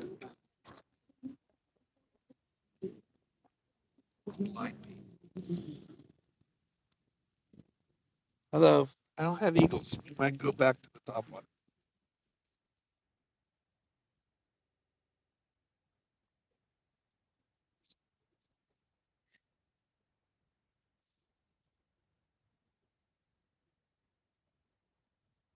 That's short and be okay. Ugliest bait in the world came up blank.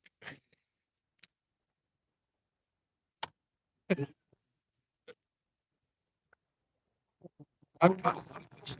This is what I call my beast. So we are going to throw this guy in. We're top right here.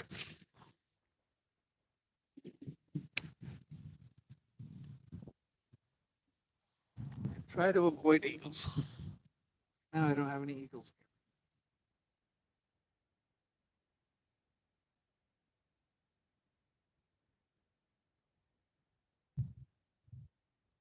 Basically, I just work the clock all the way around. I cast, right now we're at 10 o'clock right here on this cast.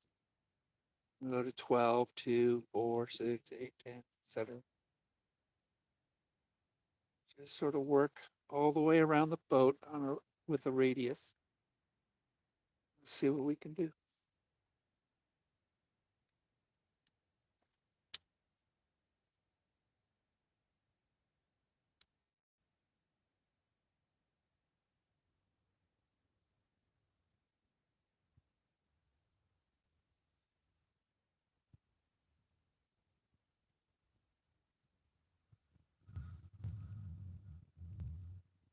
And I put my sunglasses on my ship. Bring them out today, huh? It's just that glare from this angle where the sun is reflecting off the lake.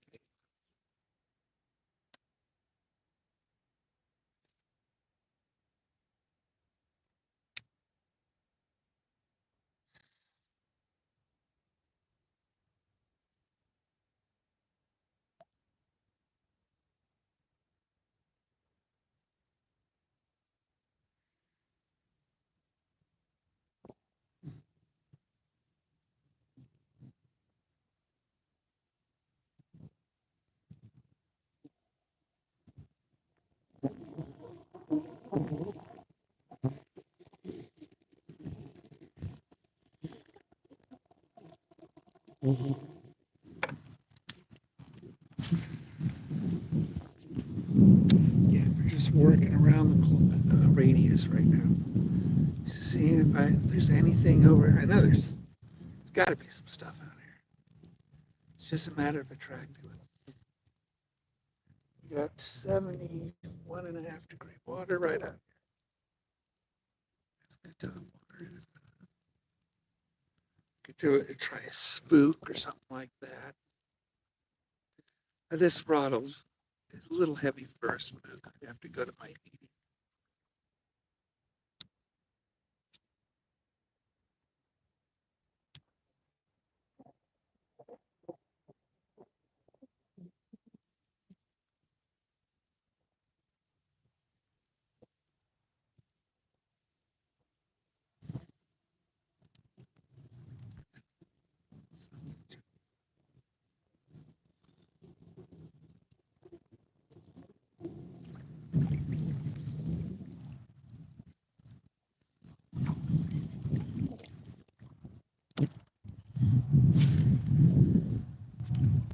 Oh, here comes an eagle.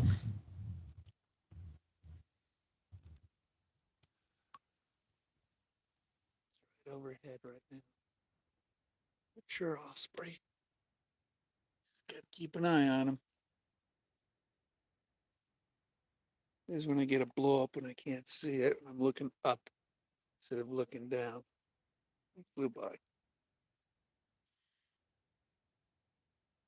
Lots of eagles. Lots of eagles here. Should be called Eagle Lake. And not Lake of the Woods. But it's been called Lake of the Woods, I think, since Colonel Applegate discovered it over 100 years. So it used to be called Lake of the Woods back in the day. Lake of the Woods. All right, so my top water didn't work. We are going to switch it. I have a beautiful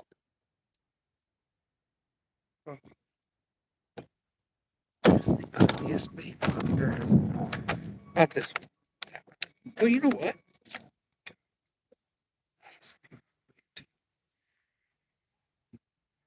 I have a lot of beautiful baits. That's the problem. I paint them and I love them. And every time I paint them, I'm thinking, oh, it's going to catch a lot of fish. This is a glide bait.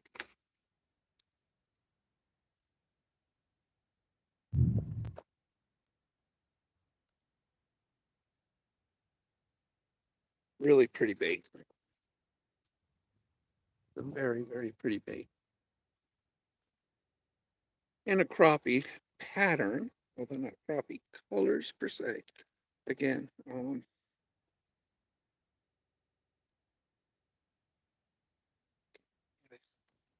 totally different bait. Let's see how long it takes for it to sink. It's got sort of a neutral buoyancy.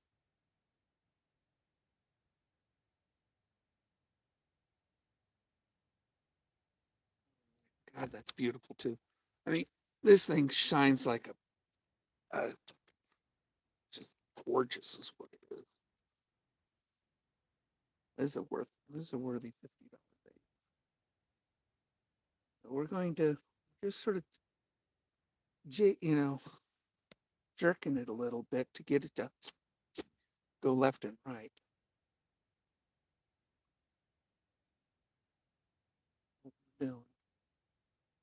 It's got a good swim action all by itself on a straight retrieve. It is beautiful in water. Gorgeous bait. Good colors. It's a good pattern.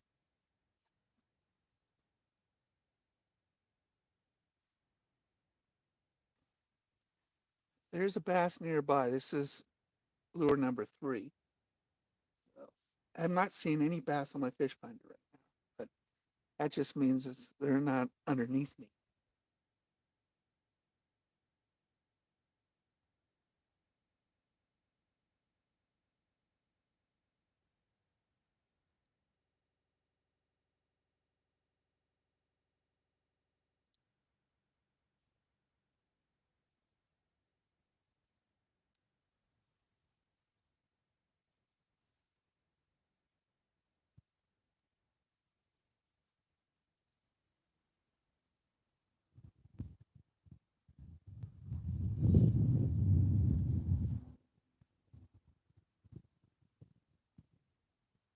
Oh, may have to move again. In between those buoys. Closer we get to the buoys, the more vegetation.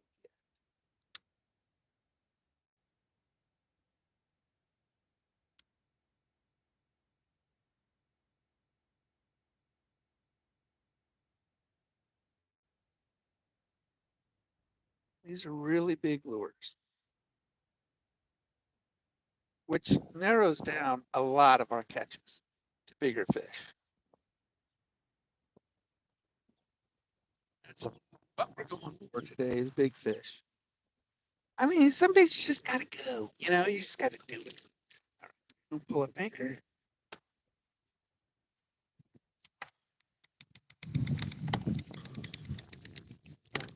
Shake off cousin it.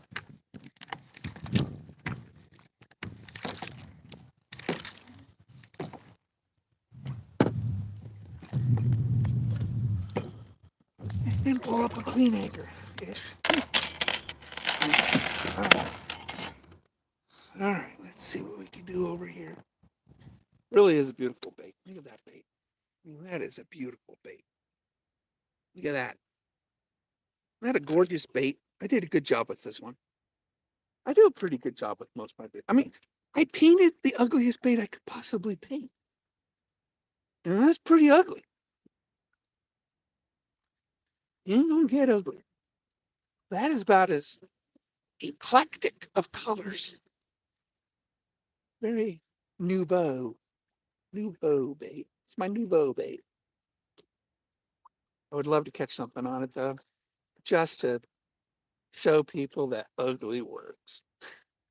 See, girls, ugly can work. It's like he's got such a great personality, like the kiss of death. Not my fault I got fat. It really isn't. I mean, you have as many strokes and stuff like brain damage as I've had. It finally that affected my pituitary gland, which affects your metabolism really lowered. I don't eat that much. An outdoors guy.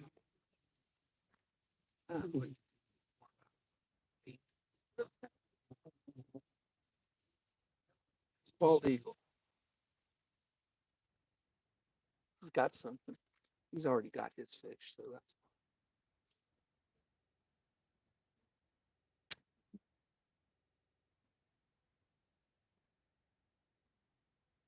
right in between these buoys.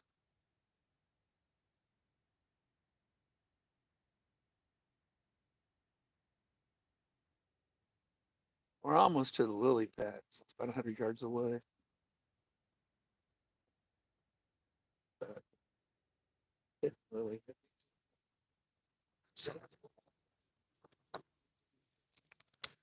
usually you do see things. Let's see.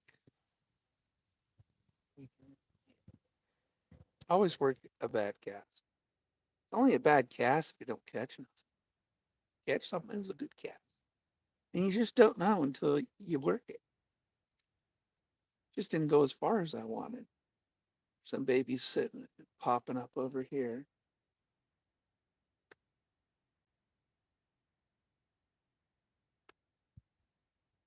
Let's see if where there's babies, there's parents, right? You never know. But it's a it's a slow sink glide. This, so we're going to work a little bit different depth.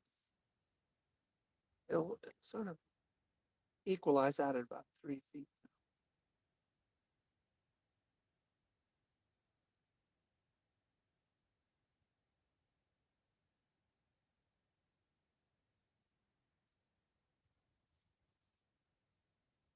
It really does. So bright.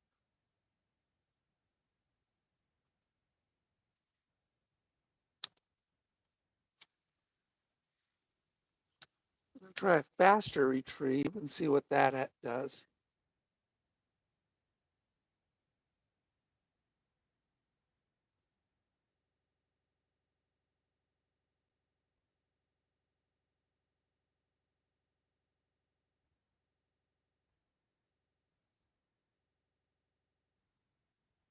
Much.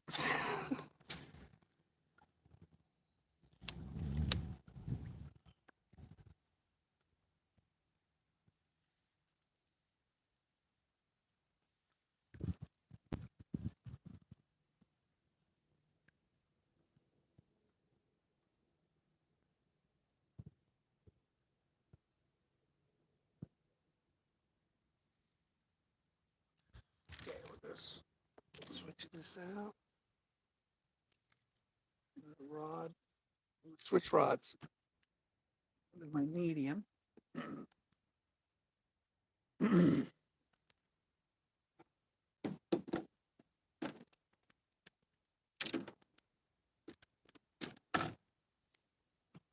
Got that jig that I filled with scent.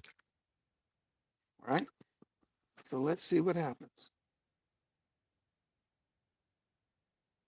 You can try pop, we can try, busting through the canopy over here. Okay. These guys are on those electric hydrofoil board.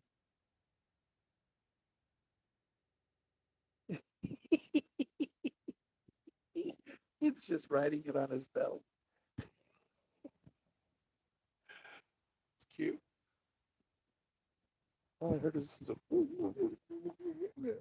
motor.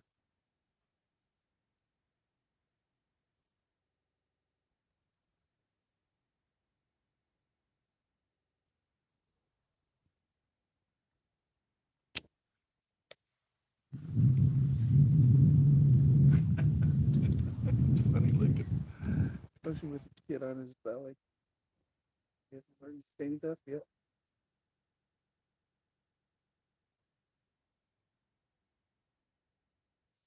Up through this canopy a little bit. See, this is a weedless, so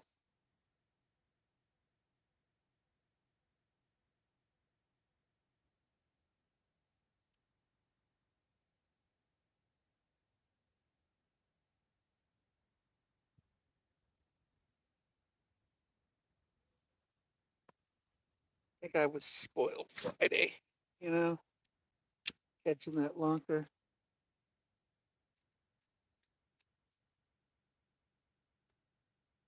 Gives me incredible hope for this lake to get my PB. One of my buddies caught a 914.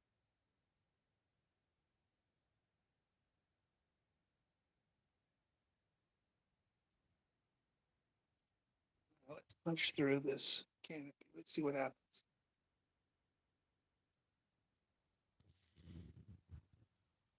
This is the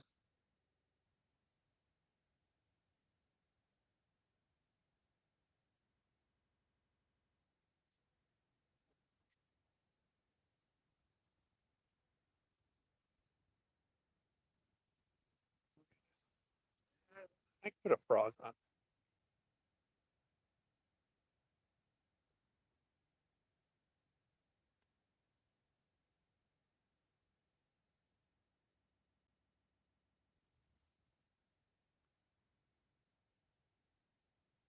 Try it. Try it again.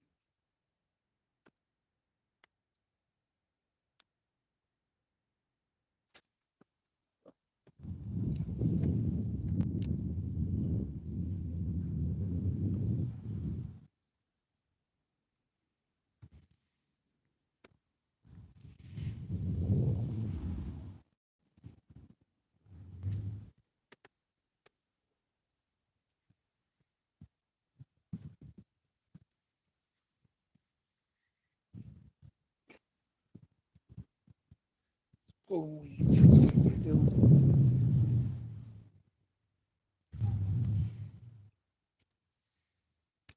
I love it when they claim weedlessness. Let's see if we can just run it along the edge here.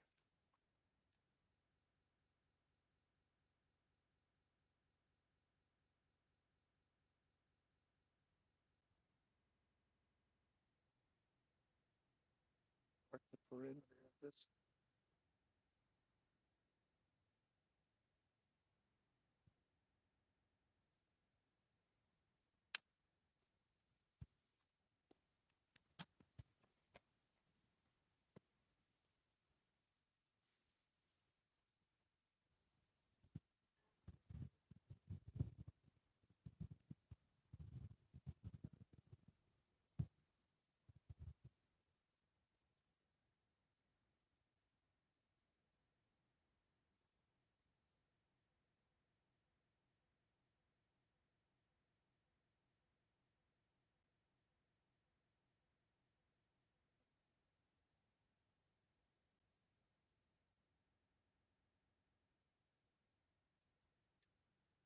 So much for weedless.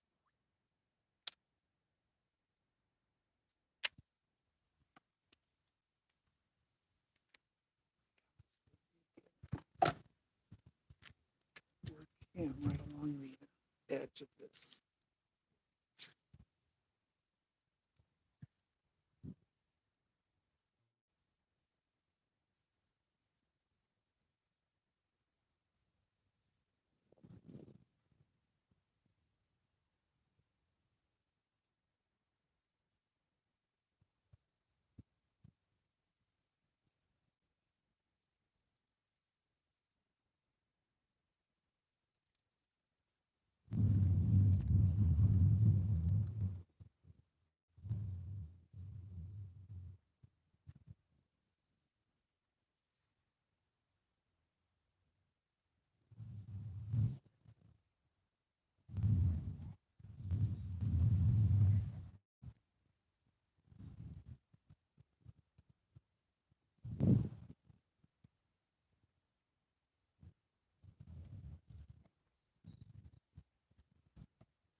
Boy Scout camp.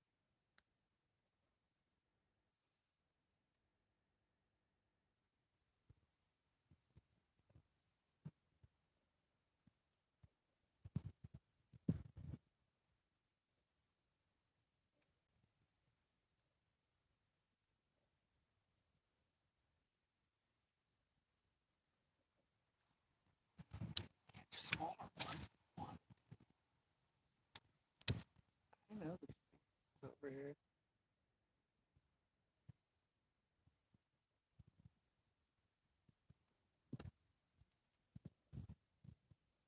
Bunch of tiny ones. See, really limiting our catch by using very large baits.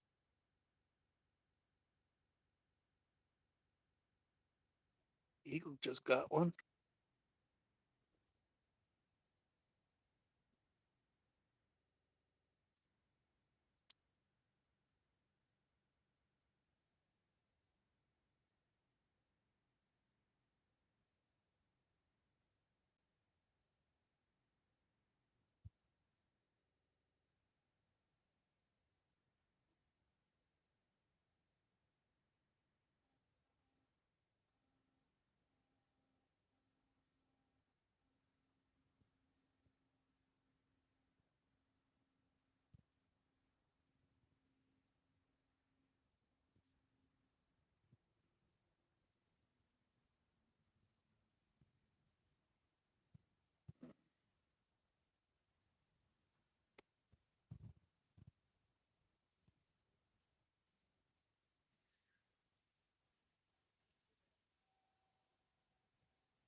Back to top water.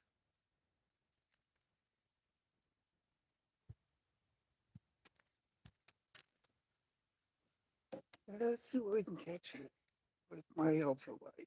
I know. Sometimes you just got to get the bite on. We can get the bite on with some smaller fish, maybe a bigger fish. Come on, girl. Get excited too.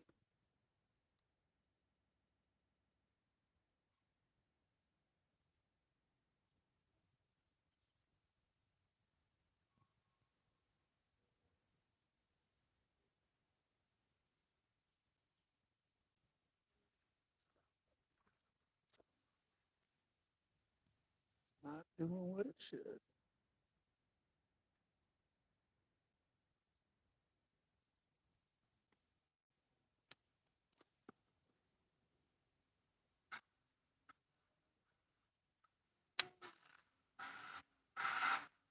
Oh, there we go.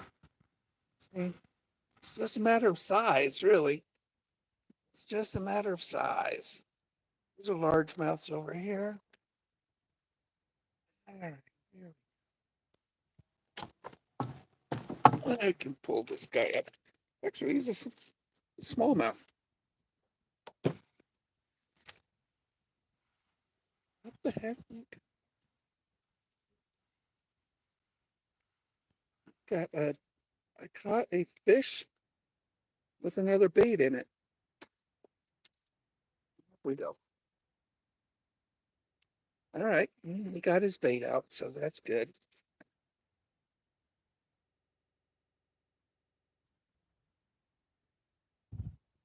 Always remove it from your own flesh. There you go.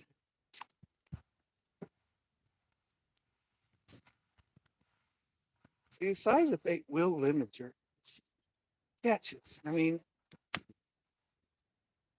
let's get another one. Let's try to get some excitement here with some smaller fish. That was a smallmouth. I did not expect a smallmouth over here.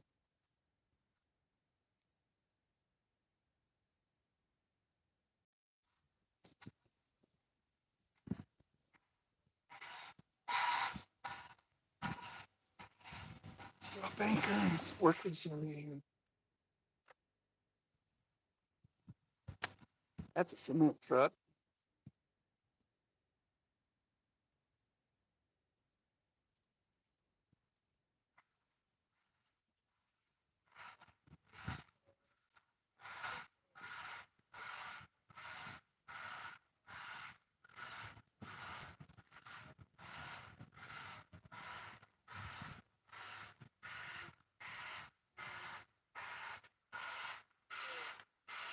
Really?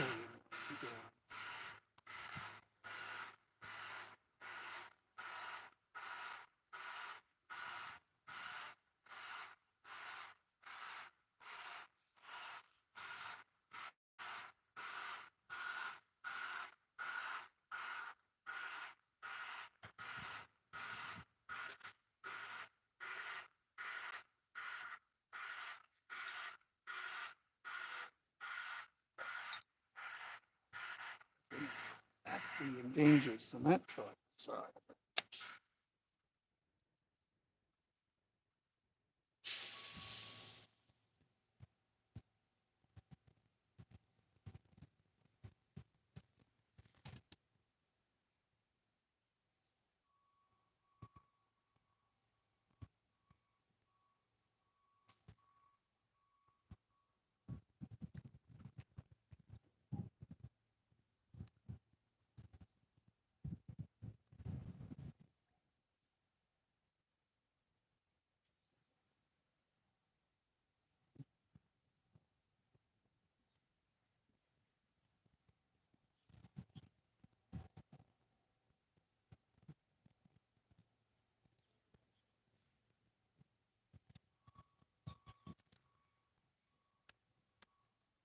Oh, that's crazy. Uh,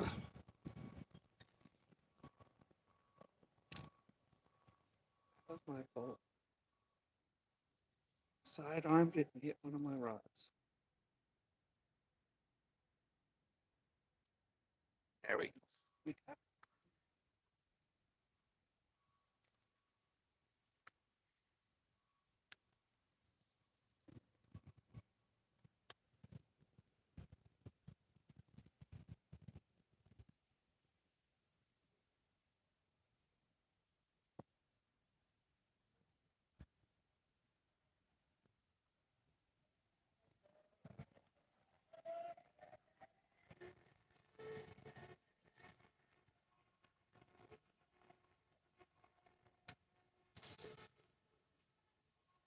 oh, oh, oh, good.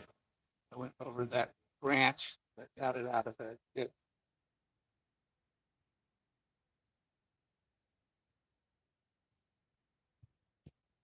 See, we got a little bit of a wind to my back here. So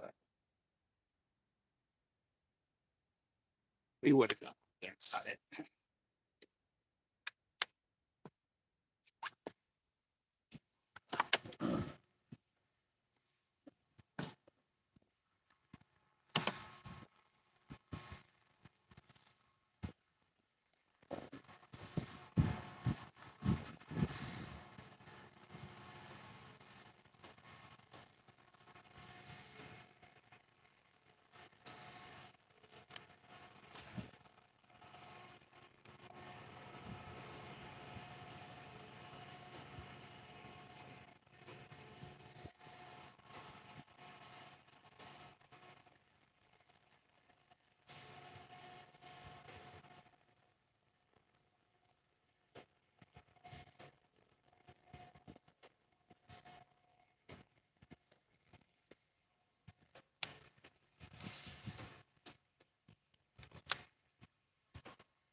There's a new crankbait I want to try. We could put on this. Painted them, gave a bunch of them away to kids. Let's give it a shot. Just because the clear coat didn't come out quite well. And so just gave some kids Saturday.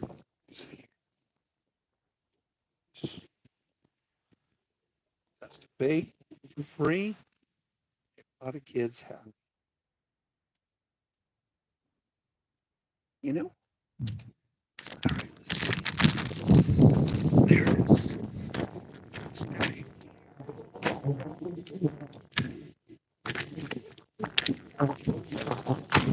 One square bills.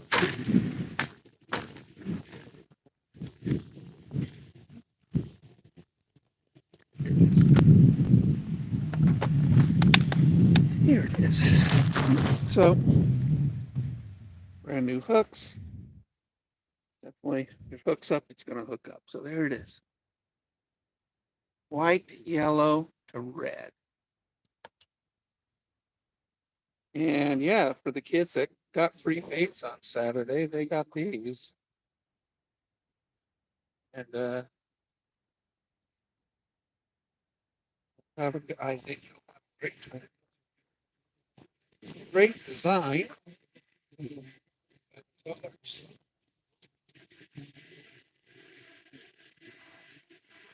Yeah, but let's see.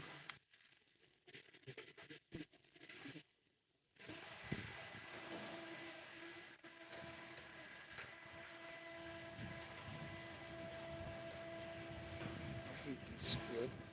There it is.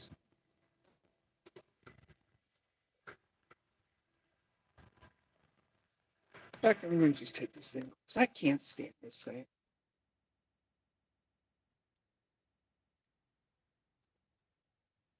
I really can't.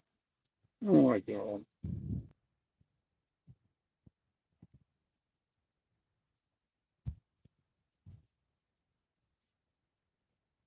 I bought them because they look really strong, which they are. Just can't get anything on it. Paranoid Palomar.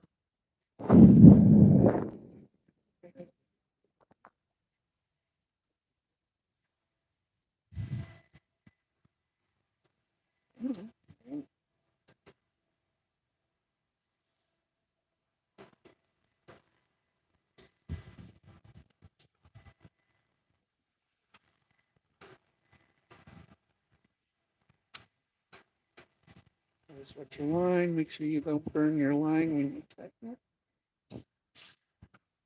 And now for the paranoid. They're not. Yeah, yeah. I think. No. And I've got a nice snap.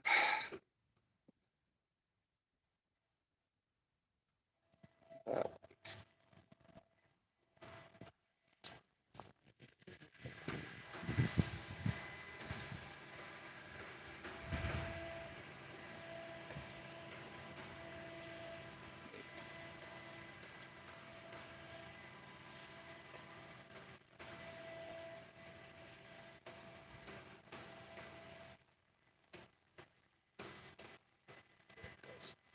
all right.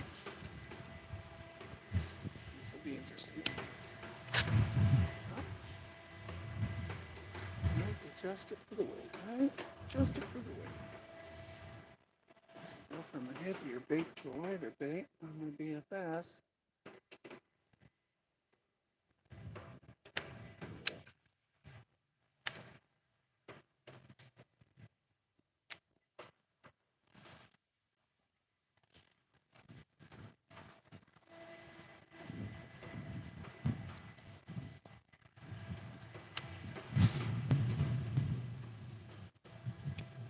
Very nice. Had to thumb it a little bit. All right. Let's see what happens now. This is a brand new bait.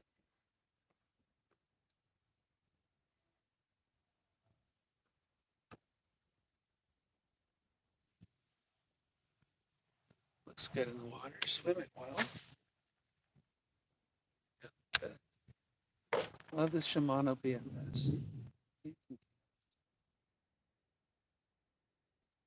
Work this.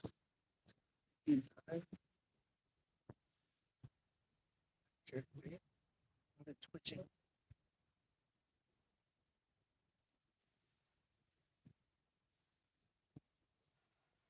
Longer on this BFS than good old time.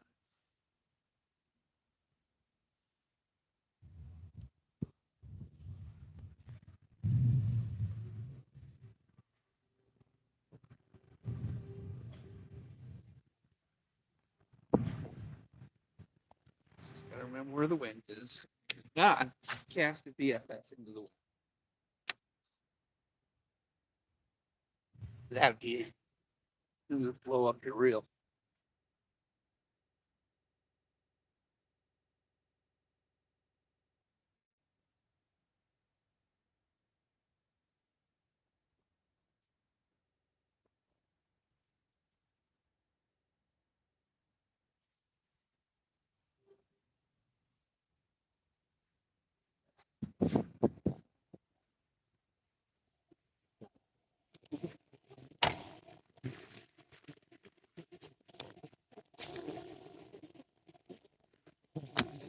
This reel. You guys want to try BFS? Buy the Shimano BFS. The XG. This thing's really nice.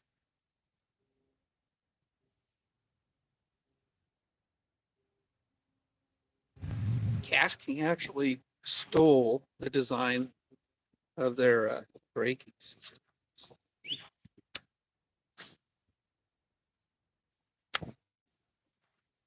I don't care what they say. They stole it ages ago. Casking charges $50 more for their Kestrel, which is their version of this. You gotta be an idiot. Now they got this E-reel for $350. Give me a break. So much for affordable innovation. One of the most expensive bait casters on the market.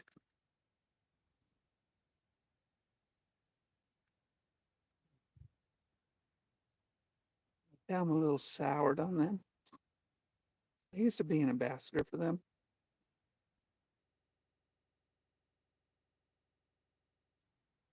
They are not nice.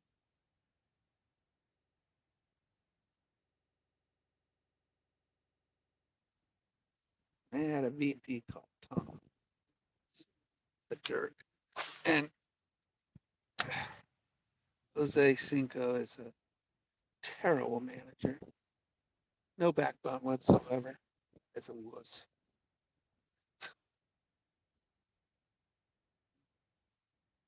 I don't like people who don't have backbones. Stand up for what you believe what's right. Always, always stand up for what you.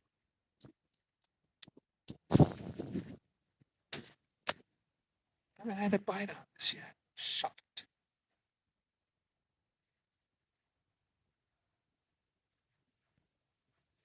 Float down this shoreline. Like I said, the West has not done very well for me. It's not a good shoreline for me this year. Last year it was a great shoreline. Sure, what it is, but it's just not very good for me this year. It's full of cussing it, shake it off.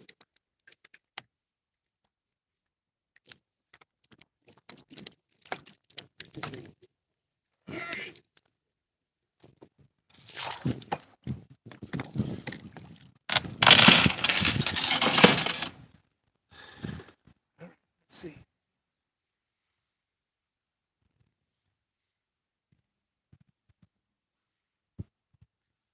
Split these trees right here.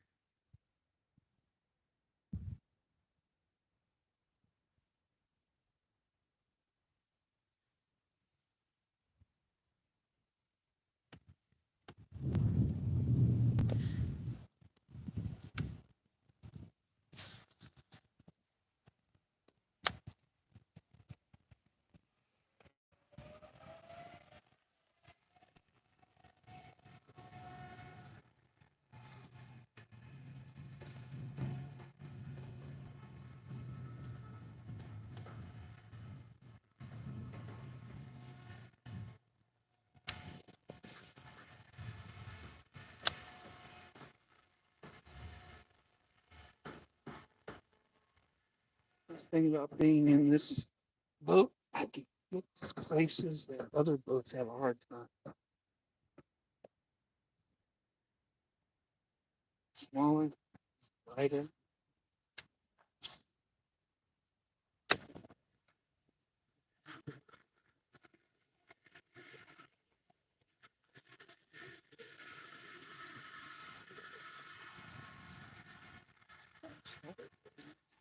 Other boat might be a good option for us.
Oh, there we go. We got one.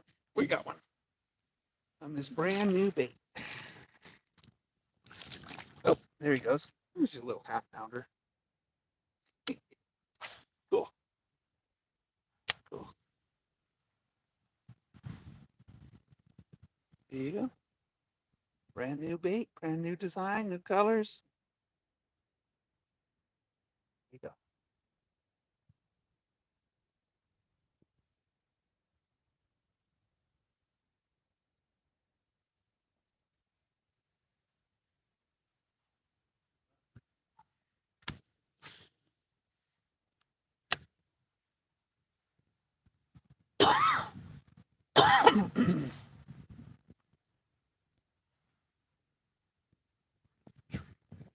Lots, lots of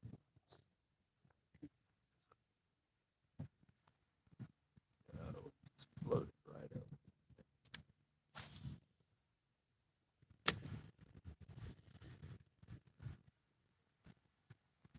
That was a largemouth, by the way.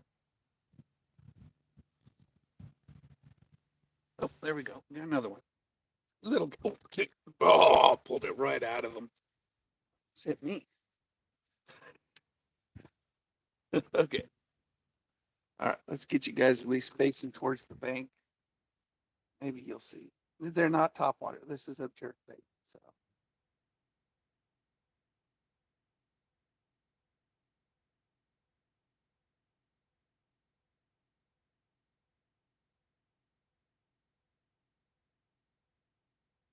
nice when you paint a new bait, you know it works.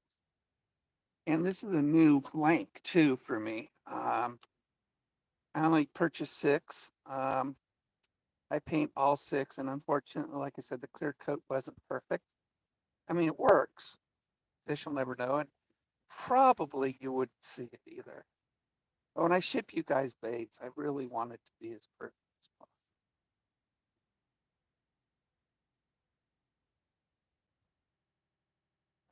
I can see the imperfection.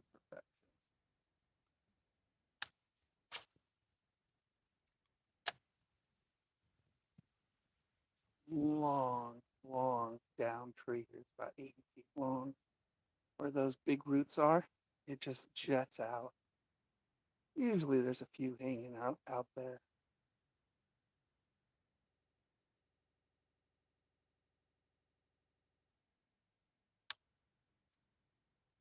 Let's see if we can get close there. Yeah. Tree.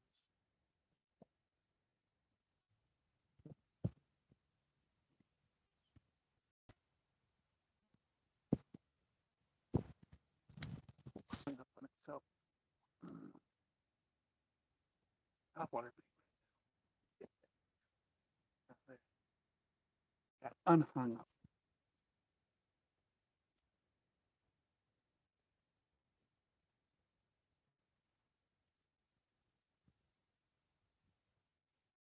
This is a good angle. On top of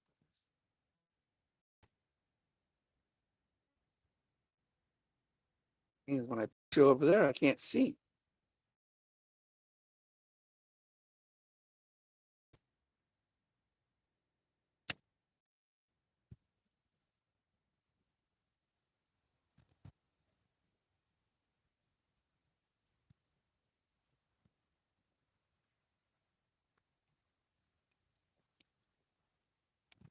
Right?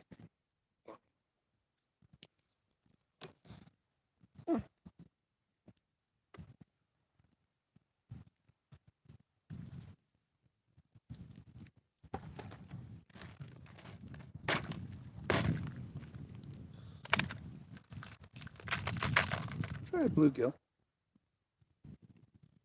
Oh no, I got to replace the hook on that one.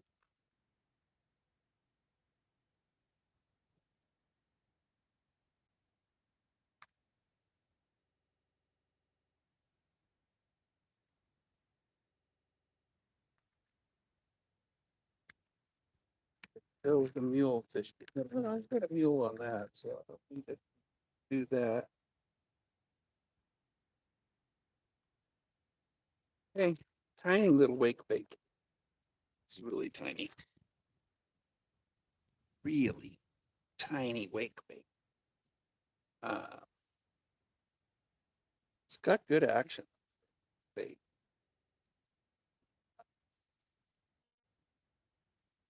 Catch longer with this.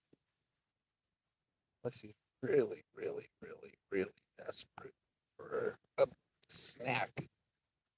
Go after this as an appetizer or something bigger. I don't.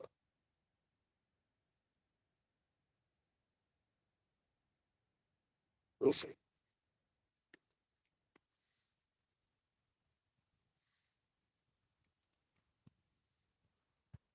Closer to shore though.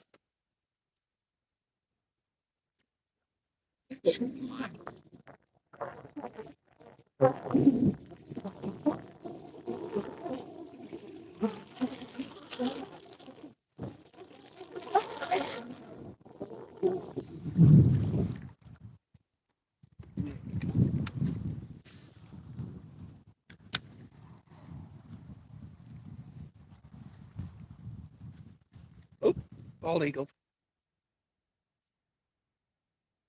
He's right above me. This is too little for him.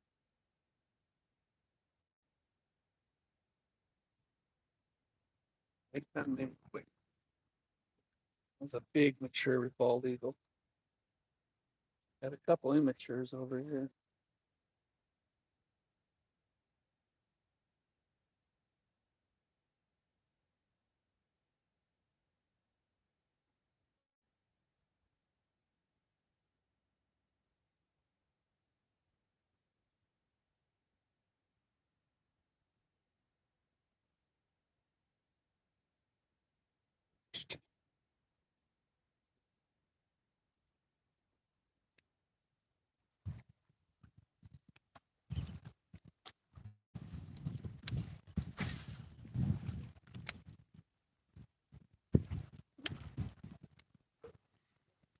Loop on that.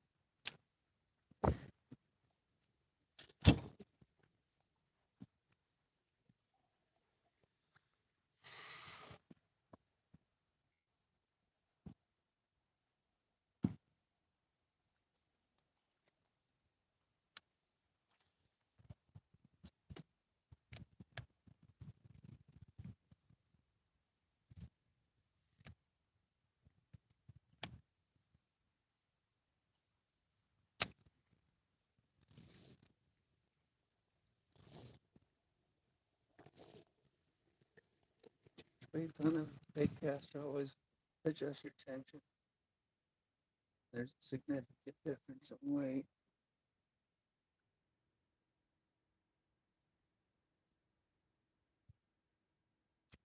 let's throw a big one out. Little ones aren't doing it, so let's toss the big guy out.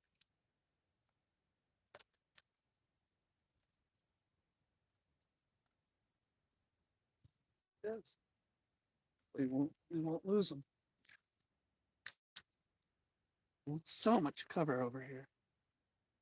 Yeah,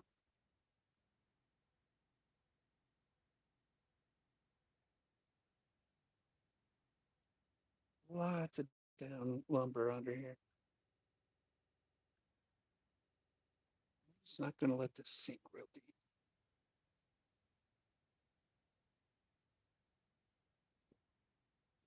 Let's try top water. I don't see that eagle. See the eagle right now, so I think we can get away with this. Keep an eye on it.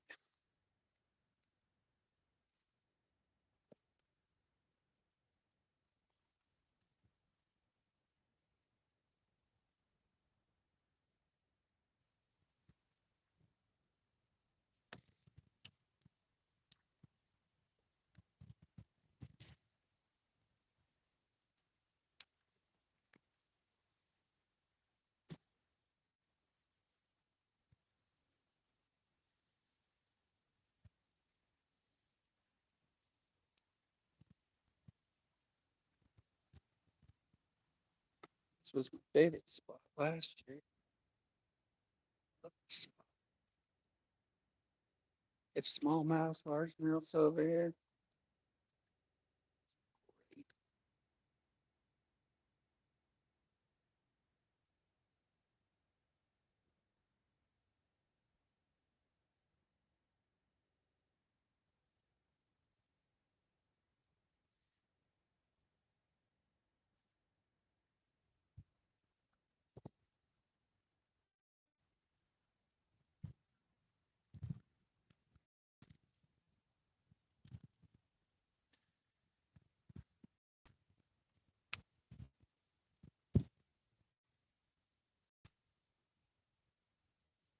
Oh, there was a blow up. I don't think he was big enough for this bait. We need a half a pound. You guys won't freak out, you know. It's a loose signal.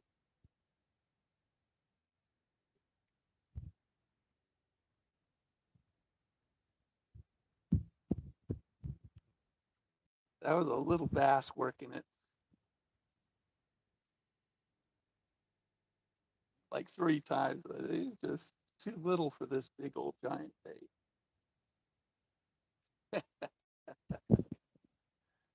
Funny. This bait has caught fish smaller than it.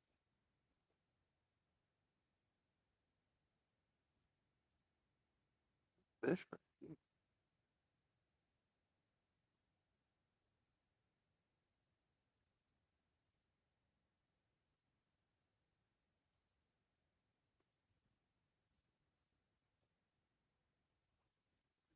Further out.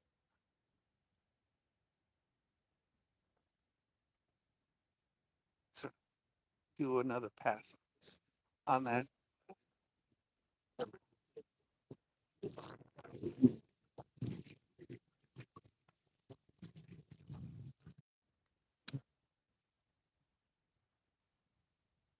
Oh, Osprey.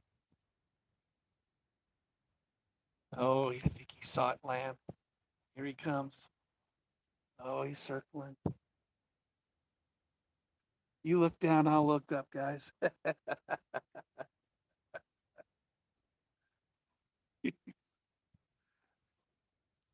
Oh, catching eagles.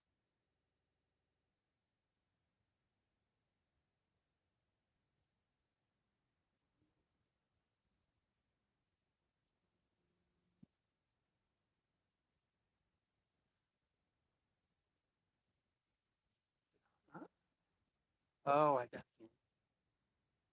It's some vegetation. Something told me.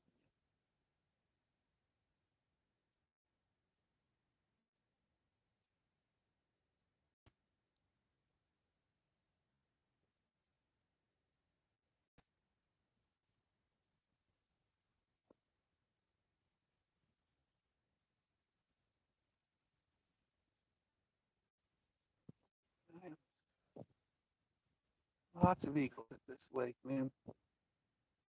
I don't know, you guys. It should.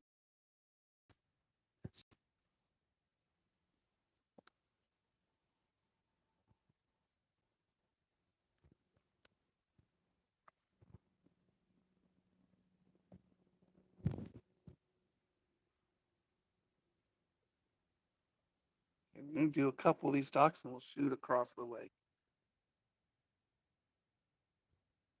I'll probably call it for the session. No lunkers. Yeah, that's another 20 minutes or so on the broadcast. Let's see if we can. Let's see if it goes the last 20 minutes, huh? Yeah, good blow up right now.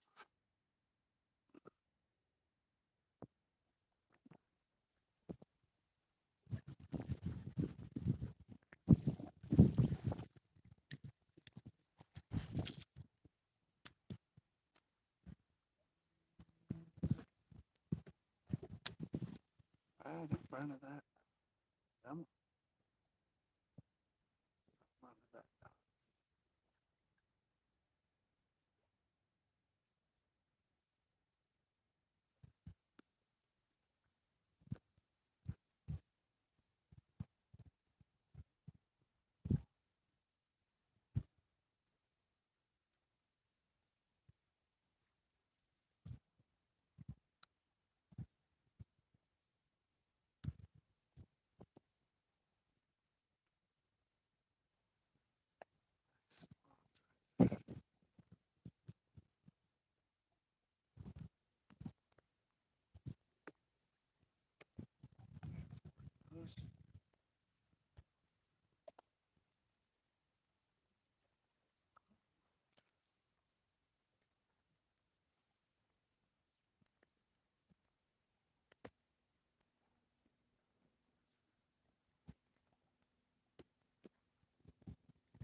We're just letting the wind blow us.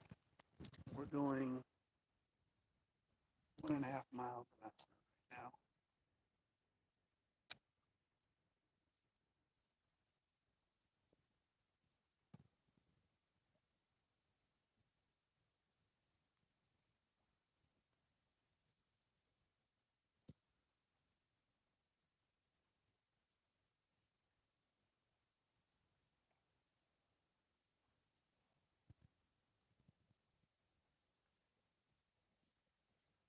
We've got some close docks here, so you want to work right in between these docks.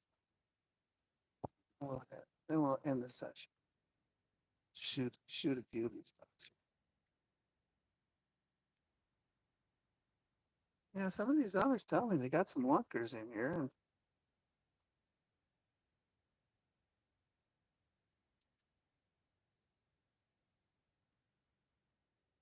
Amy, yeah. Of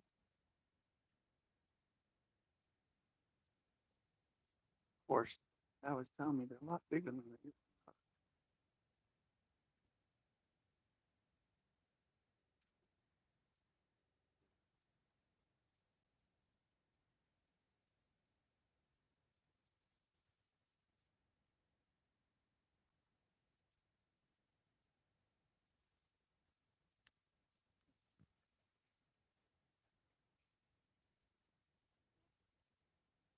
Slow me down.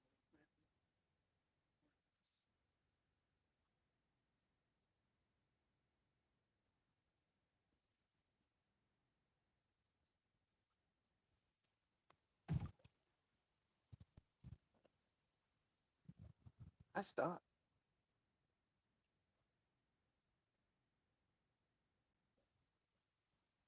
I've had a house on the lake like this. I have a nice dock too. I mean, some of these docks are badly repaired.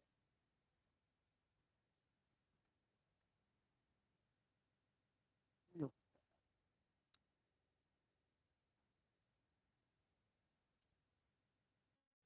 back where I was.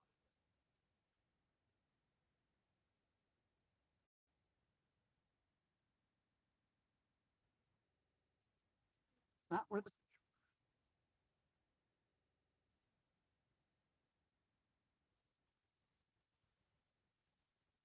big old tree.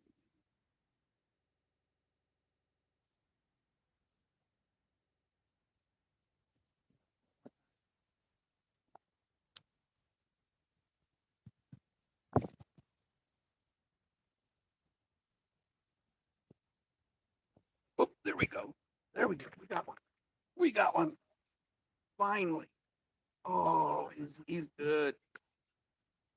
Oh, he's not a lot. He's not a TB, but it's a pound and a half or two.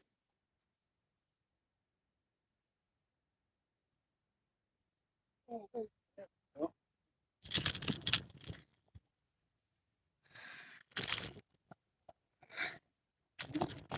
stop, stop. Oh, stop. There we go. Got it.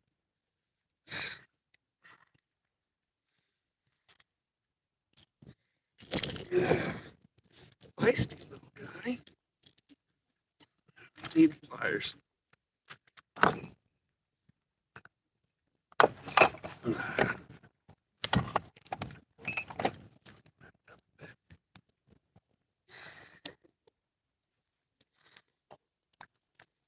Well, he's not small. He's not big.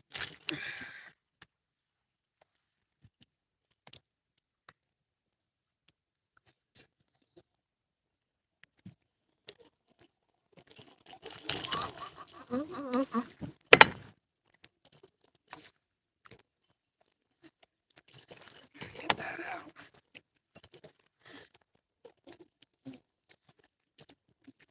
There we go.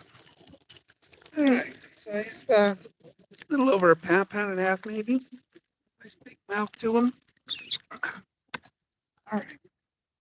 So he hit that top water really good. So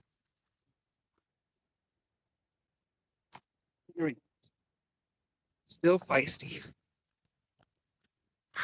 All right. Well, we got one on the beast. Let's try. Let's try this area. That was pretty good. Did you guys see that pop up? That was good. 1.5 pounder or so. Anyway, that's about what it is.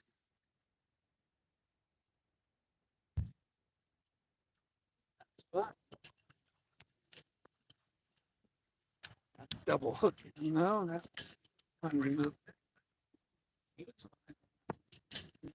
That was fantastic.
see if we can get you guys one more before we sign off for today. So that's good.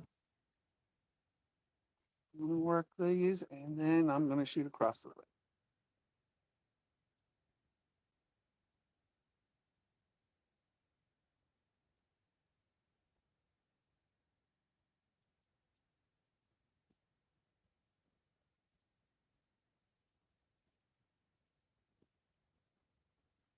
Yeah. All right, guys. All right. Look in there. So you did good. Have a nice catch. Right home about, but and end it with a nice catch, right? Right. So I hope you guys enjoyed the morning. I mean, I'm sorry that my lunker area didn't pan out the way I wanted it to, but uh, we just caught that 1.5 pounder, on my beast. Just shows you that a big baits do catch bigger fish. Little baits do catch smaller fish. Just the way it is. Not like a big bait can't catch a small fish, or a little bait can't catch big fish. I mean, it can happen. It's just a lot more likely, that you're going to catch a fish relative to the bait size and the hook size that you use. So, um, let's put these pliers back in. It's a little older. And so, anyway, I hope you guys had a good time. Really did. I've got another 5 hours of fishing. So, I mean, if I start getting them, maybe I'll jump on again and show you guys what, good spot or something. But my lunker spot wasn't really hitting. And the west side usually does not treat me well, but we caught 3 on this side and one good one of size. And we did catch that smallmouth too over by the Boy Scout. I was shocked. That was our first fish on this side, was that smallie. So I'm headed straight towards Sunset Point right now. Uh, this is like the woods. It's absolutely gorgeous. Really, really, really is a beautiful lake. Um, you guys are ever in the area, call it. I mean, right now my fishing day is Friday, Saturday, Monday. I'm, in a few weeks I'll probably switch it over to Monday, Wednesday, and so because look at this. On Friday, Saturday, this lake's crazy, and with this heat wave, everybody was coming out to it this week. So, uh, there's some trout, on my fish finder right now. So, trout are 20 feet down, give or take. So that's one jig for it. Use a heavy weight, slide weight. Never use a weight, a tie weight, something to tie on or crimp on. Crimp weights are terrible unless you've got them below the hook. Same thing with any kind of tie weight. You always want to put tie weights, weights that actually attach themselves to the line. You want to put them below the hook, or else you're never going to fill the bite. So, in a slide weight, a torpedo weight, a bullet weight, whatever you want to call them, I don't know. They slide on your line, and those allow you to fill that bite better. Water bobbers work really, really good because they're a slide weight, basically. You can cast them a mile, fill them with water, and they have they'll still sink, but still have a fairly good neutral buoyancy. And they'll sort of position themselves just above the weed line. Give yourself about a 5-foot leader, and that 5-foot leader with power bait will run up, and you'll catch them all day long. Again, and we right now there's a few down there. We passed a whole school of rainbow trout right back there. So, but yeah, they're about 20 feet down. Surface temperature is 72 degrees, so they're cold water fish. they're going to want to dive down lower. So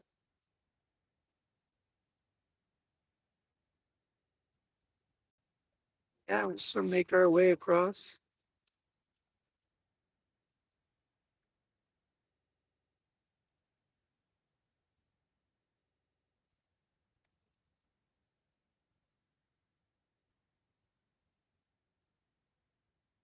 Refit that finesse rod with something a little bit different. I'll put my old reliable wake bait on it. Because you know what? It just works. Just works. So as we come over to this other side, the east side of the lake, we start getting into, the smallmouth and largemouth areas. Again, rocky bottoms.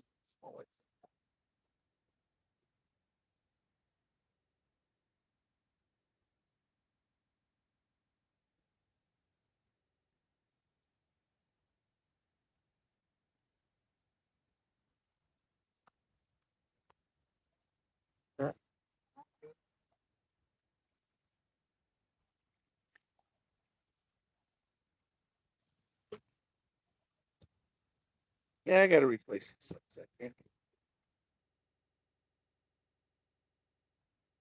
Man, this bait's got so many fish. Really, really. I think I've got some more pics. How big is it? I'm gonna get those. Tomorrow's my paint day. Okay. I have some bait ready for the week.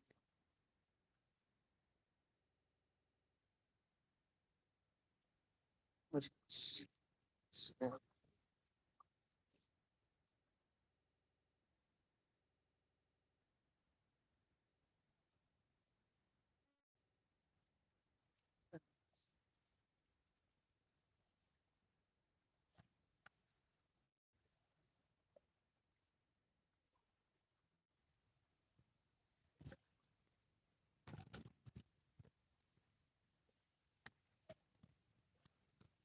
'Alright, so that, let's put that back in the box.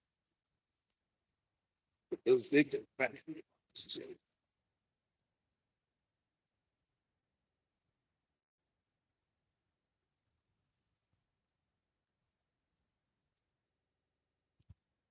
46 feet right now. Our lake is only 56 feet deep, so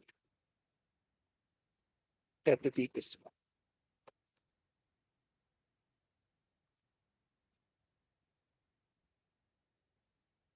I've never seen anything deeper. And I keep an eye out for these things. Average depth of this lake is 17 feet. So really large flat areas. So really, really well. This has some glide baits here. And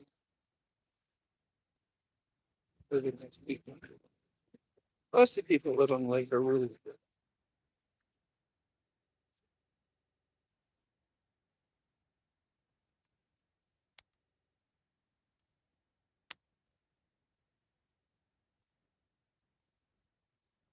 And head over to these buoys over here. And more trout. Dang it. If you like trout fishing, these are all planters. They're all planters. We'll put the beast in the water over here as we approach these buoys. When we start getting into that 15-foot, 10-foot realm, and we'll toss it out there again and troll it.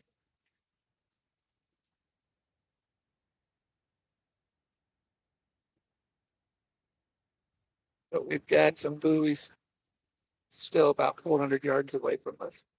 We're going to work those buoys up and then into Rainbow Bay. And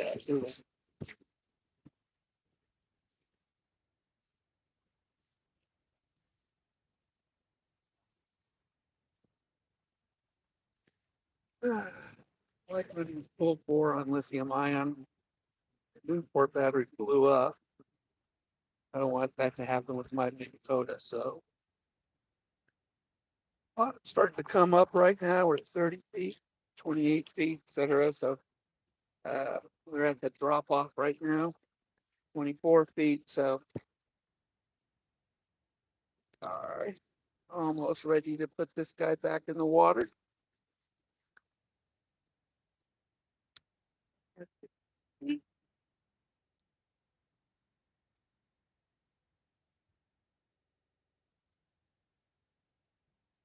Okay, now running too fast, 2 miles an hour. It's too fast for the space. 1.7 and 5, 6, 7. We're gonna let the wind sort of push it. But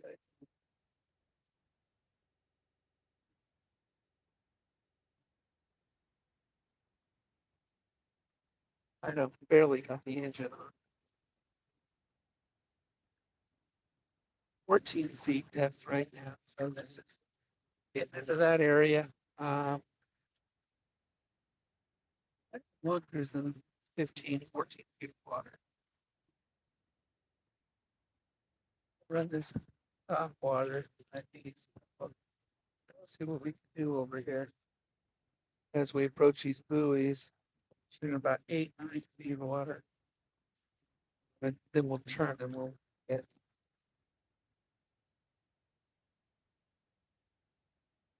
kind of have a pattern.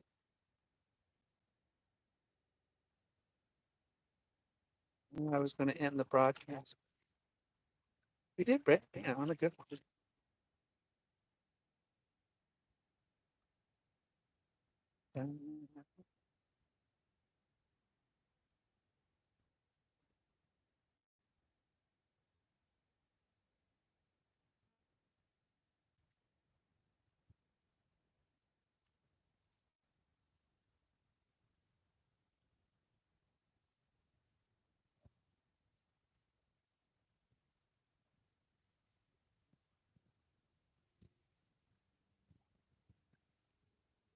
At my fish finder and see if you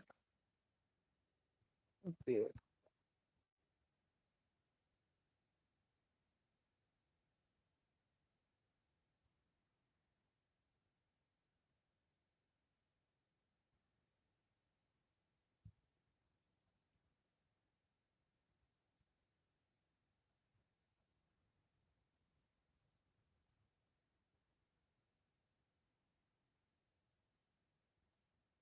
It's magnet fishing over there.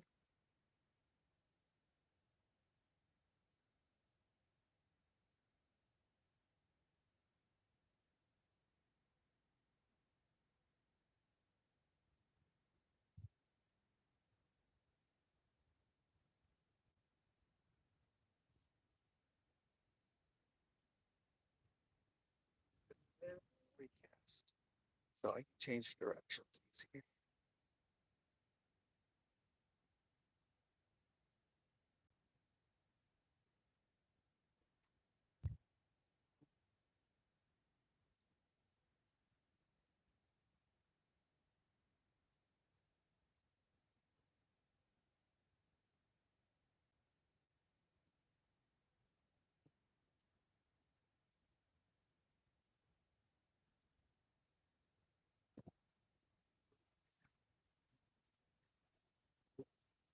So good. All right, so we're going to go into the wind now. That'll dramatically change my speed.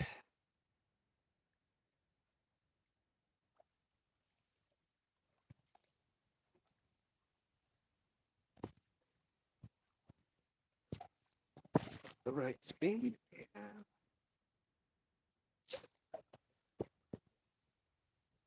So,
Kind of.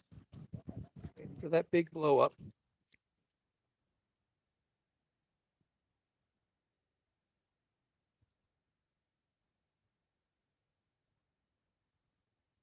And inflatable with a motor over here.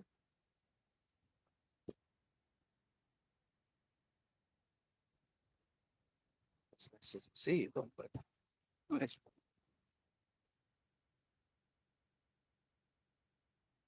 Deep like mine. It's got a buddy with him, sort of kicking back.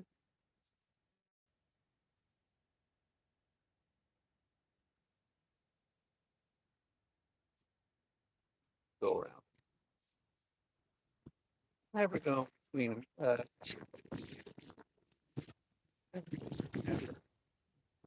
there's some fishing etiquette that you have.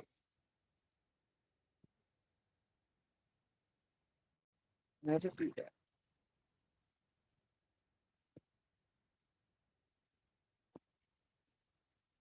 Let everybody have their line. Big lake. No reason to push it.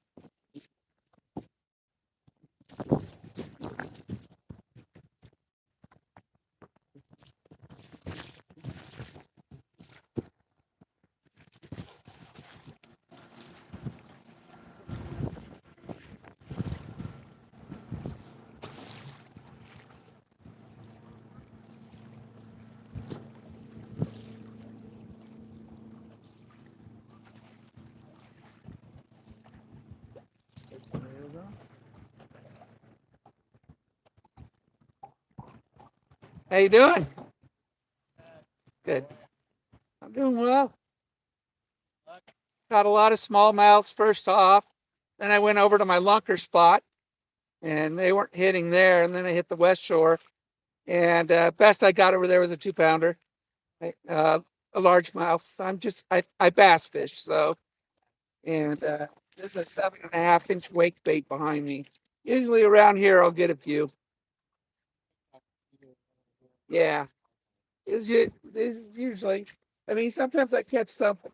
I got to watch out for these eagles, though. They'll dive down on my wake bait. Yeah. So I have to keep one eye up, one eye down. But you'll see it swim by in a minute. It's a pretty big bait, 7.5-inch. But it catches fish like crazy in this lake. Got to watch out for those eagles.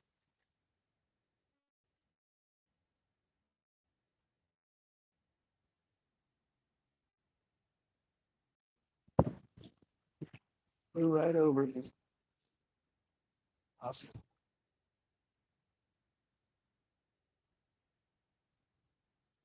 There he goes. Bam. Got it.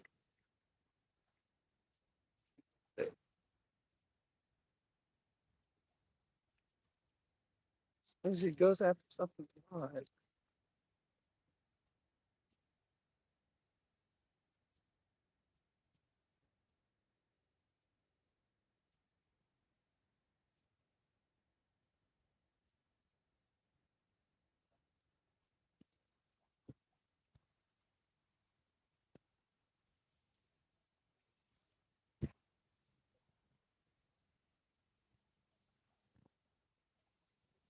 Now we're gonna go out.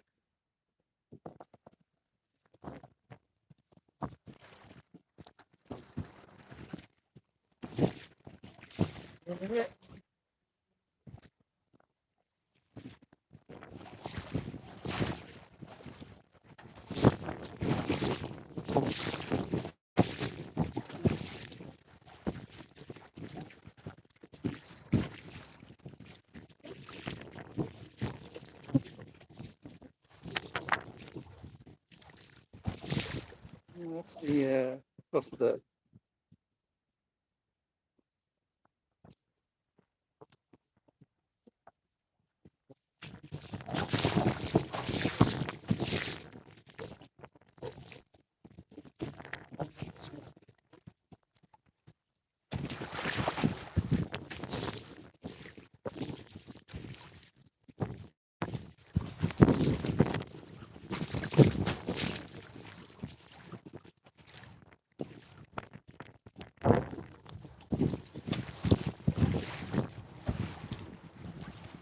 Let's see if they know the right of the way.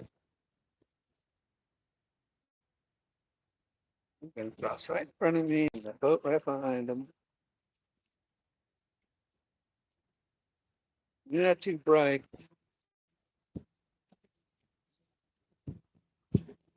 Not too bright. Split too small. Boats.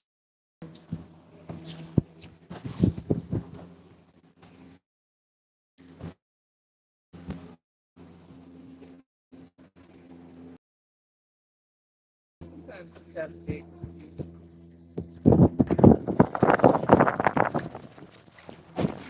good hit. Some big weights.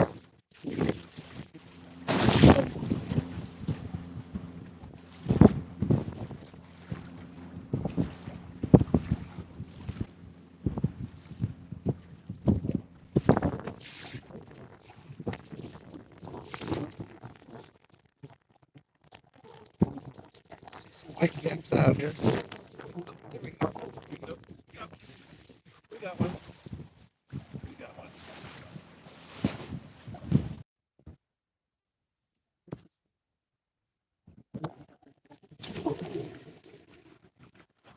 A good area.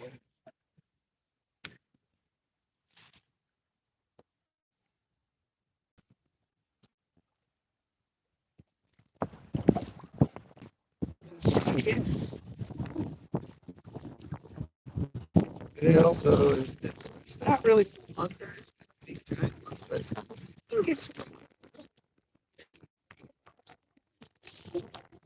just I want to fork.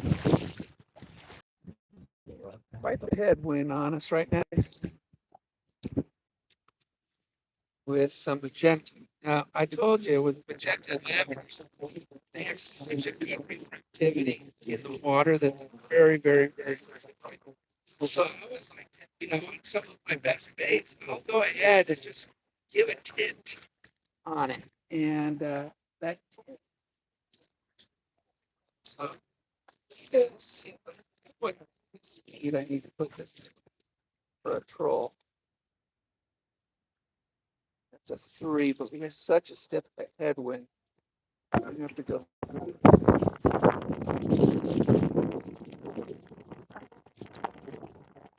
these eagles above us still. They're hunting. So we're going to troll it on a 4. Gets us about 1 mile an hour with this headwind and this surf. I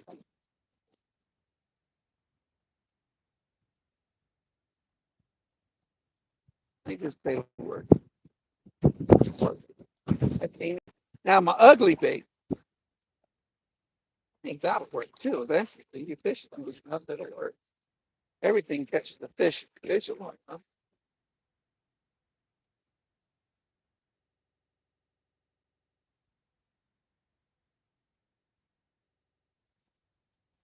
Got an eagle above me now.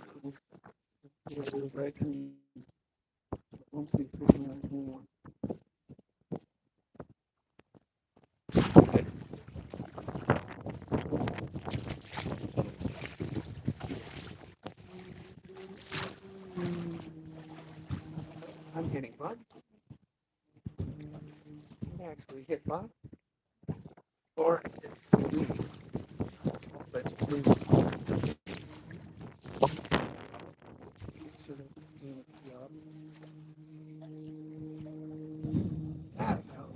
there he goes. Oh, when he hit the water. I love watching the eagles hit the water. He missed his prey though.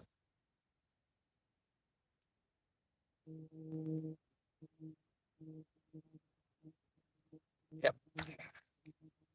Caught some seaweed. It's not really seaweed because we're in a lake. Lake weed. I caught lake weed.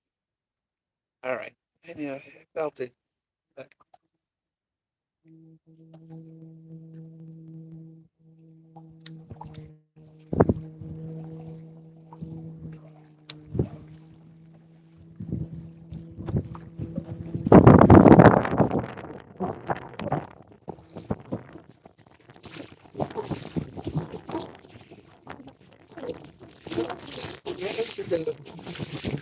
Across the mountain. Okay.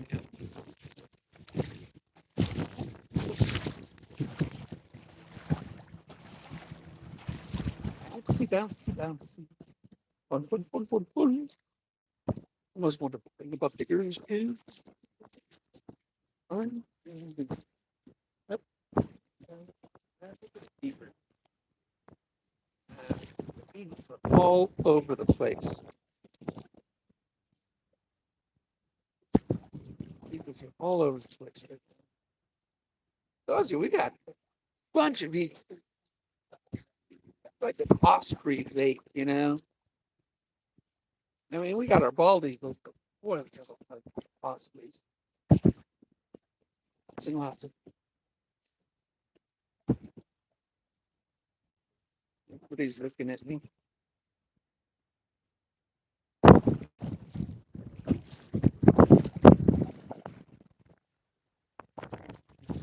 Sure.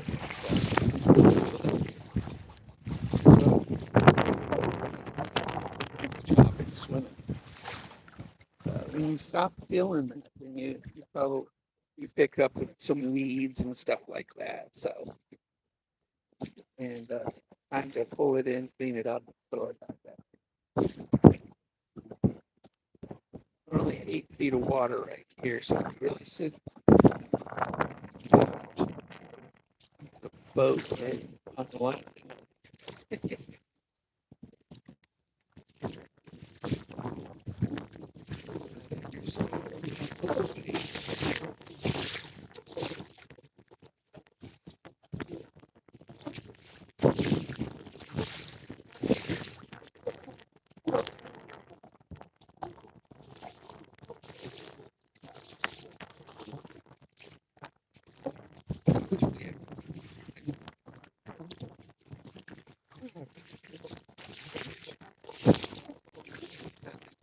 They have that. You have to do Taco Tuesdays or something, but they don't have enough staff.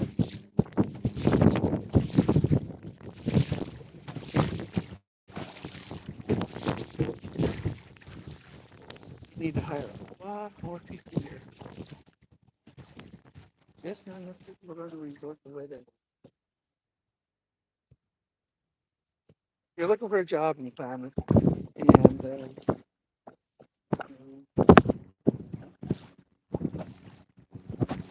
don't mind getting paid very little, but I like to pay in very place. Good. Get a better look at break for it.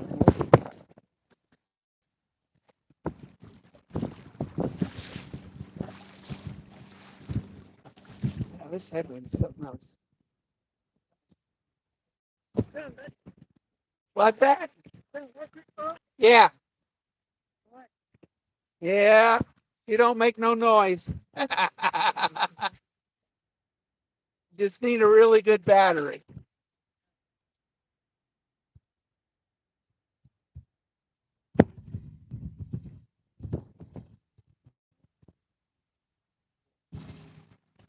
Thanks.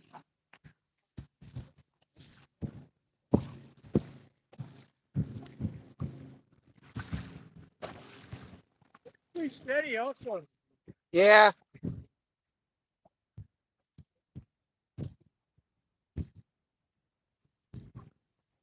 Today I'm fishing for big bass, you know, so What's that? I'm fishing for really big bass today. So I got big lures.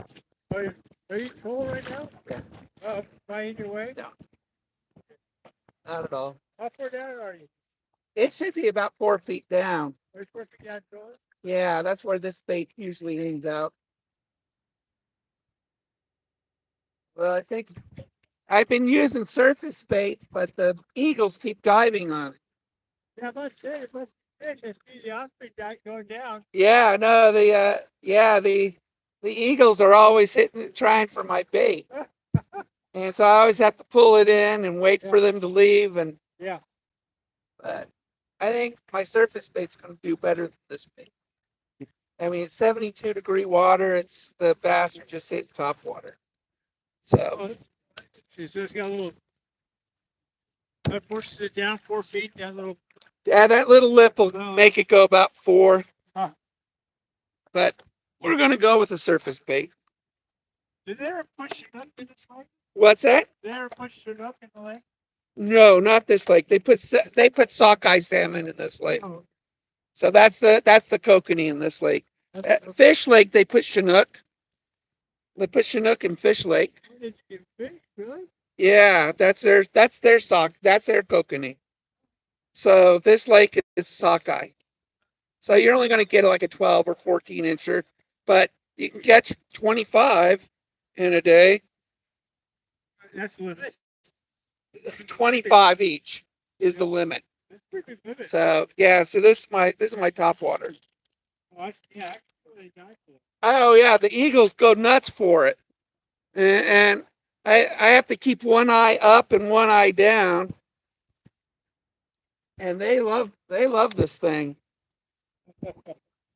I just gotta make sure they don't catch it. Last year, a fisherman had an osprey dive on his bait, and I went out, netted the osprey, and me and my buddy, we just cut the line off of him, and he was so exhausted, the bird just let me hold him, didn't try biting or clawing us or anything. It was really a very cool experience, but he was so tired when we got to him. It's already it's not a 4-pound, right?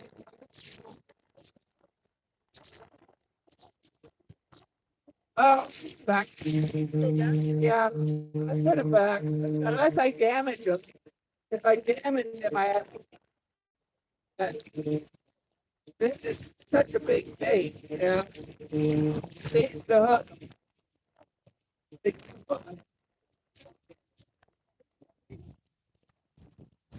Especially in Rainbow Bay here. They get waters in Rainbow Bay. Well, let's pressure the fish today. Let's go touch. I know.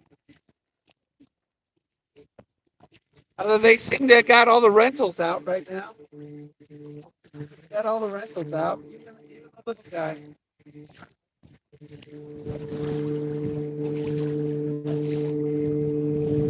guy likes to sit right on top. It's fun to watch the blow up. It's okay.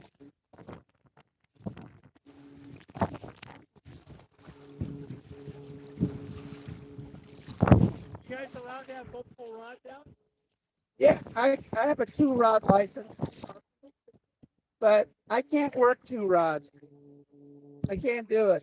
I'm a 1-rod guy. The only reason I got a 2-rod license for ice fishing is you can be 5 rods for ice fishing with a multi-rod license. Wow. So this lake, when it's frozen, I'm out here ice fishing all the time.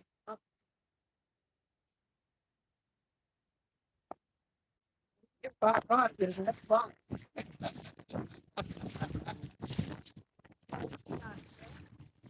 Yeah. They're real deep right now. They're about 40, 45 feet deep. And the trout are about 20, 25 feet deep. And all the bass are up high.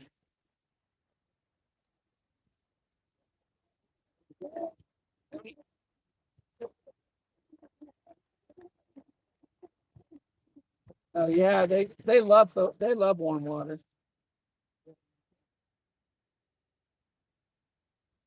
Is that what the Ospreys go for? They go for bass?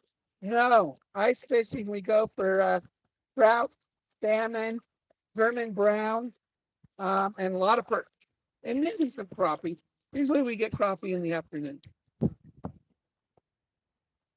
But yeah, the German browns and the salmon.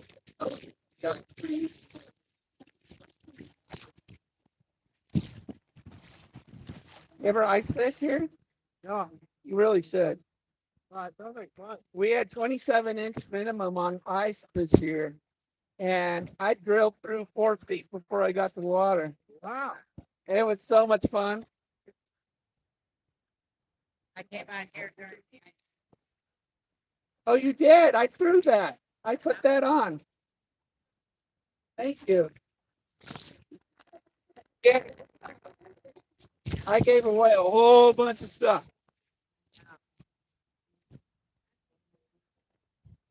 Yeah.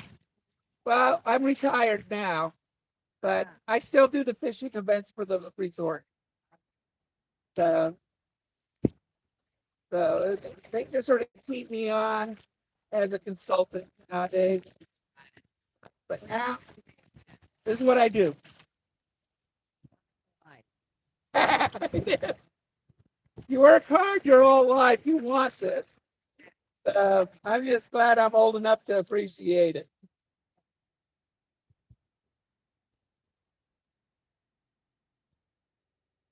I'm heading back to get some pizza.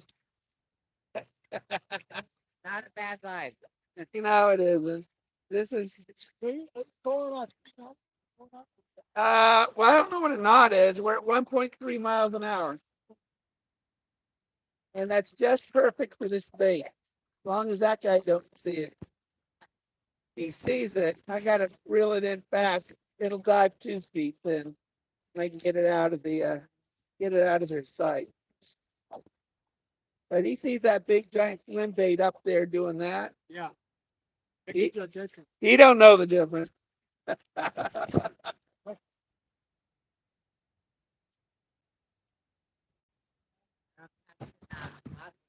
No, I don't mean this. Now, I have a YouTube channel called Terrible at Fishing, and I think last year I caught a seagull on my channel. You just reel them in and unhook them and throw them up in the air. Seagulls are easy. Eagles are not.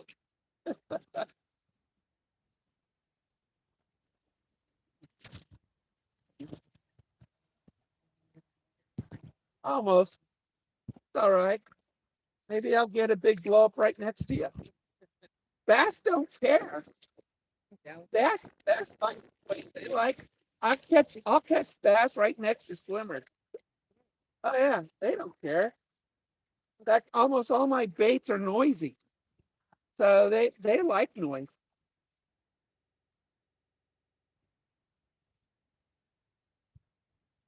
I'm Italian. I still catch a lot of fish, and I'm loud.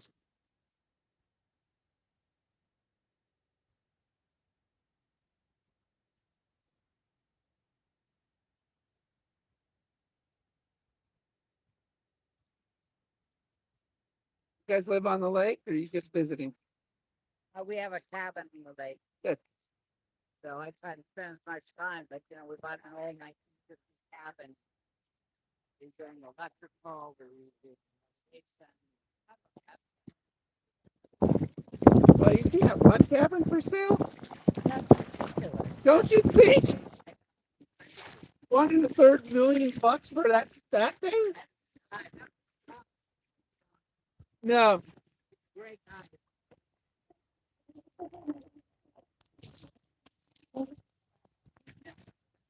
All the stories about the lake. We grew up here with good parents. With the parents' house. Nice. So yeah. So his kids must have inherited it and didn't want it. Well, They're just cashing in. his sister and 2 kids inherited. So that doesn't work out. People inherit. Can't get them all to agree. But 1.3 million. I'm sorry. I see $500,000 for it, Yeah. but 1.3. I don't know, man. Well, I never. You have more dollars and cents. You'll buy it, you'll tear it down, and rebuild something nice on it. Exactly. Probably what it's going to happen. That's pretty much what you. I mean, at that kind of price, yeah, it's gonna. That's a lot of money, man. What shocked me is Although if it sells, your place is going to be great. I'm real good friends with somebody I work with. Their family put in an offer. 5 of them got together. Yeah. And they offered $1 million, and they didn't accept it. $1 million for that place? $1 million. They're down. That may be the last offer they get. We'll see. Oh my God. I know, and that shocked me. Like, are you kidding me? I know. I mean, and it's only 700 square feet. I know. You can make a 2-story, but then you're 1,400.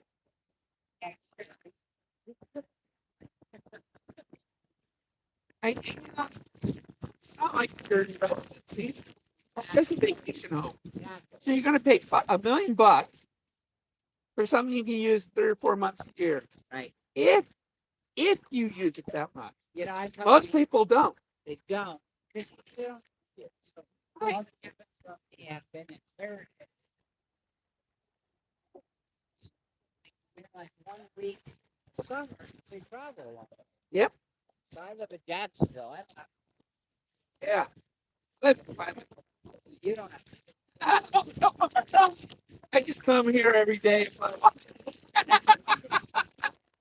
Plus, a lot of these residents probably think I do live on the lake. The odd thing is nobody's up here in the winter, so I come in the winter. I love the winter here. And there's very seldom I see anybody in a cabin around me. I love. I love it. It's so quiet. I love the ice. Oh, the lake's Yeah. gorgeous. I know, and it's just beautiful. So, but I'm not insulated. It takes me 5 hours to keep the cabin. So that's 5 hours. I'm so down jackets. I'm throwing in so much to the fire. That's great. Yeah. Are you?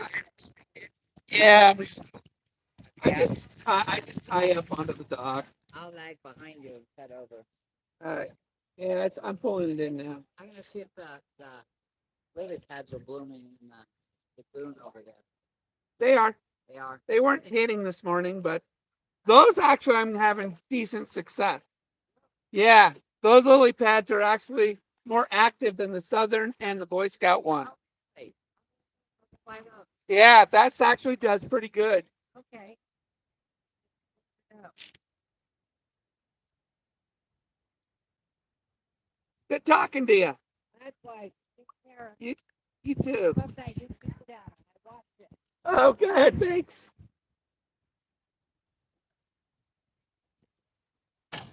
All right, guys. We'll end it.